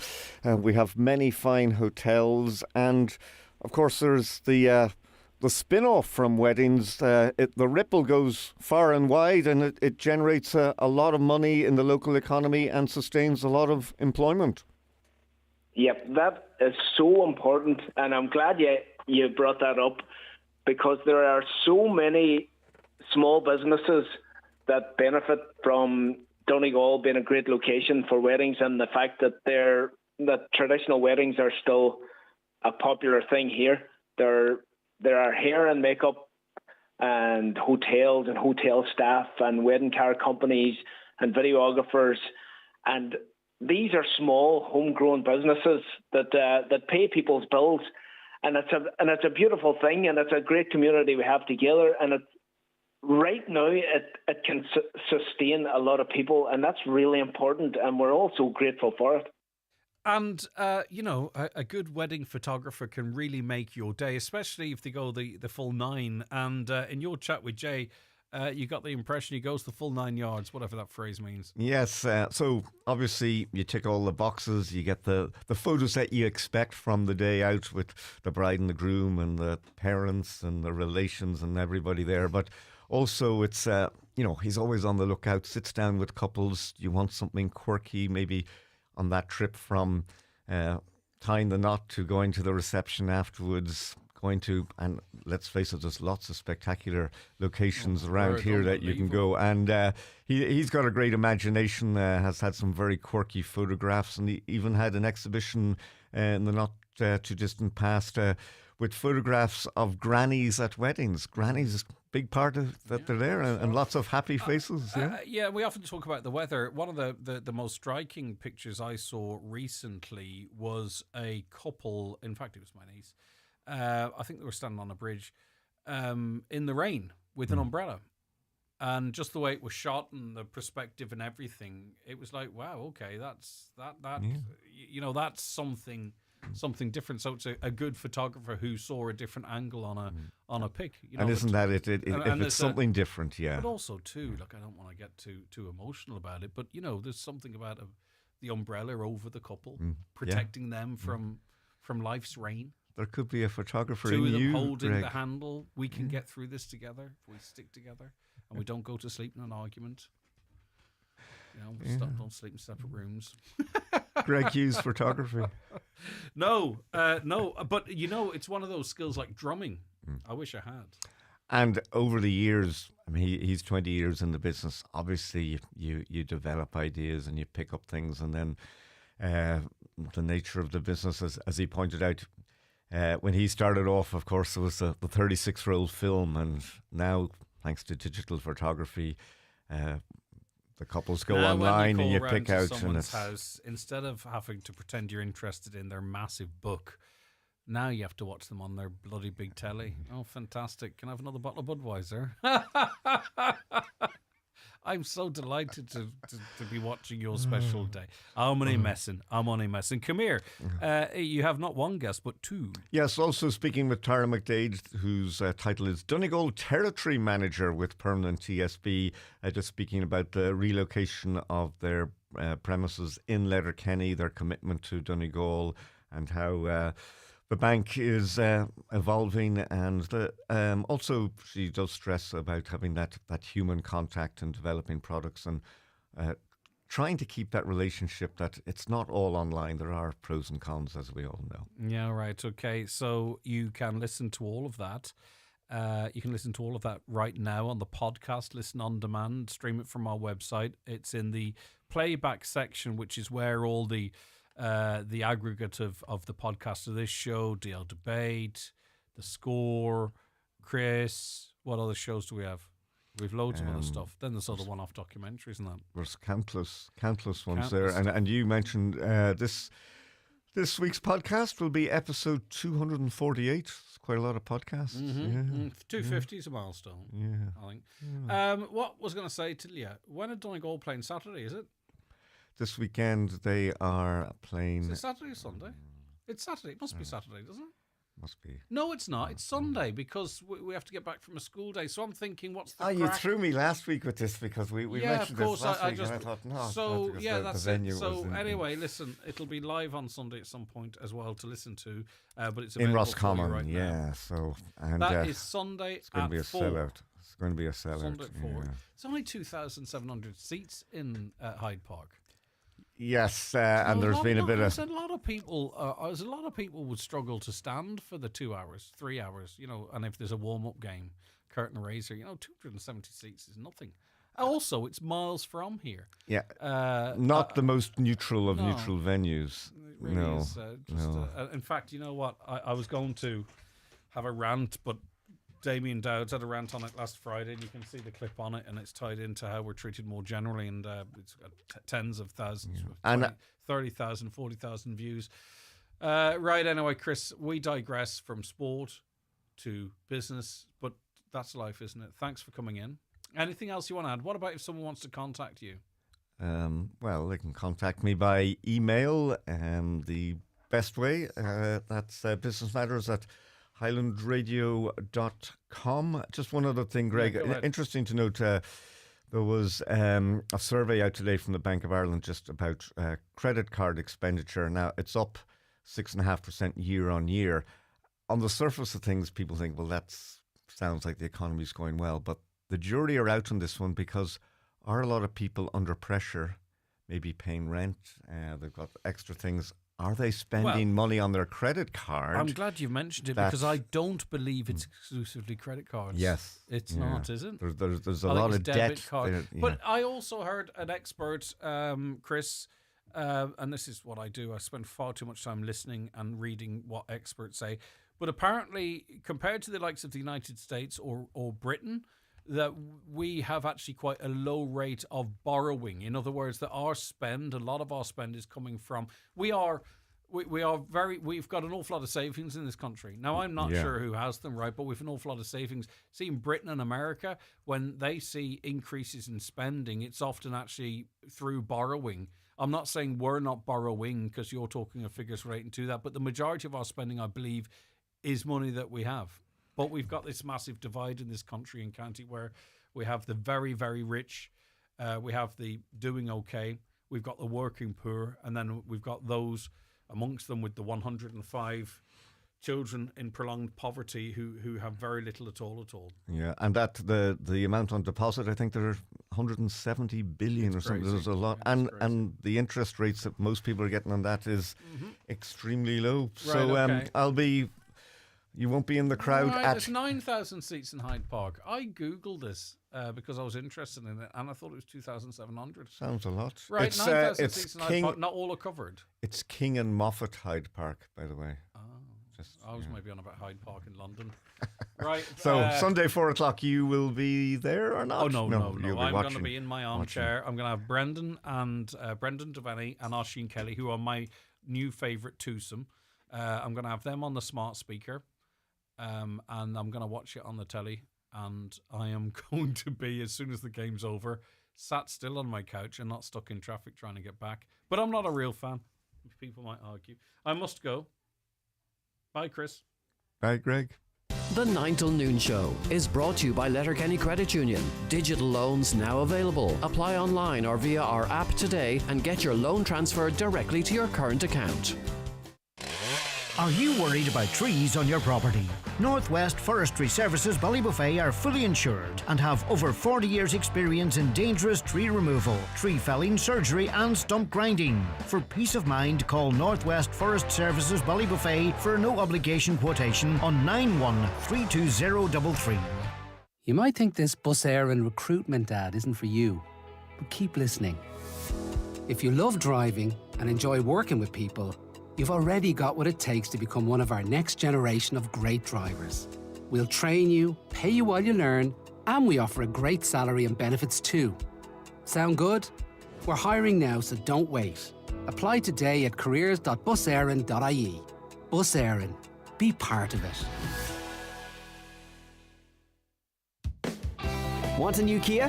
Call to Heron Auto Donegal to arrange your test drive on our 252 Kia range, where quality customer care comes first. We have 0% finance available on all EV models. Visit Heron Auto on the Killybegs Road to test drive and order your 252 Kia and receive a €500 Super Value gift card. Drive with confidence. Drive with Heron Auto. If you're getting new furniture or it's time for a change, pay a visit to McGinley's Furniture in Letterkenny. There you'll find a selection of suites, beds and bedroom furniture, dining room and occasional furniture. You'll be amazed by the selection and pleasantly surprised by the prices. At McGinley's Furniture, Portlink Business Park, Port Road, Letterkenny. And online at mcginleysfurniture.com.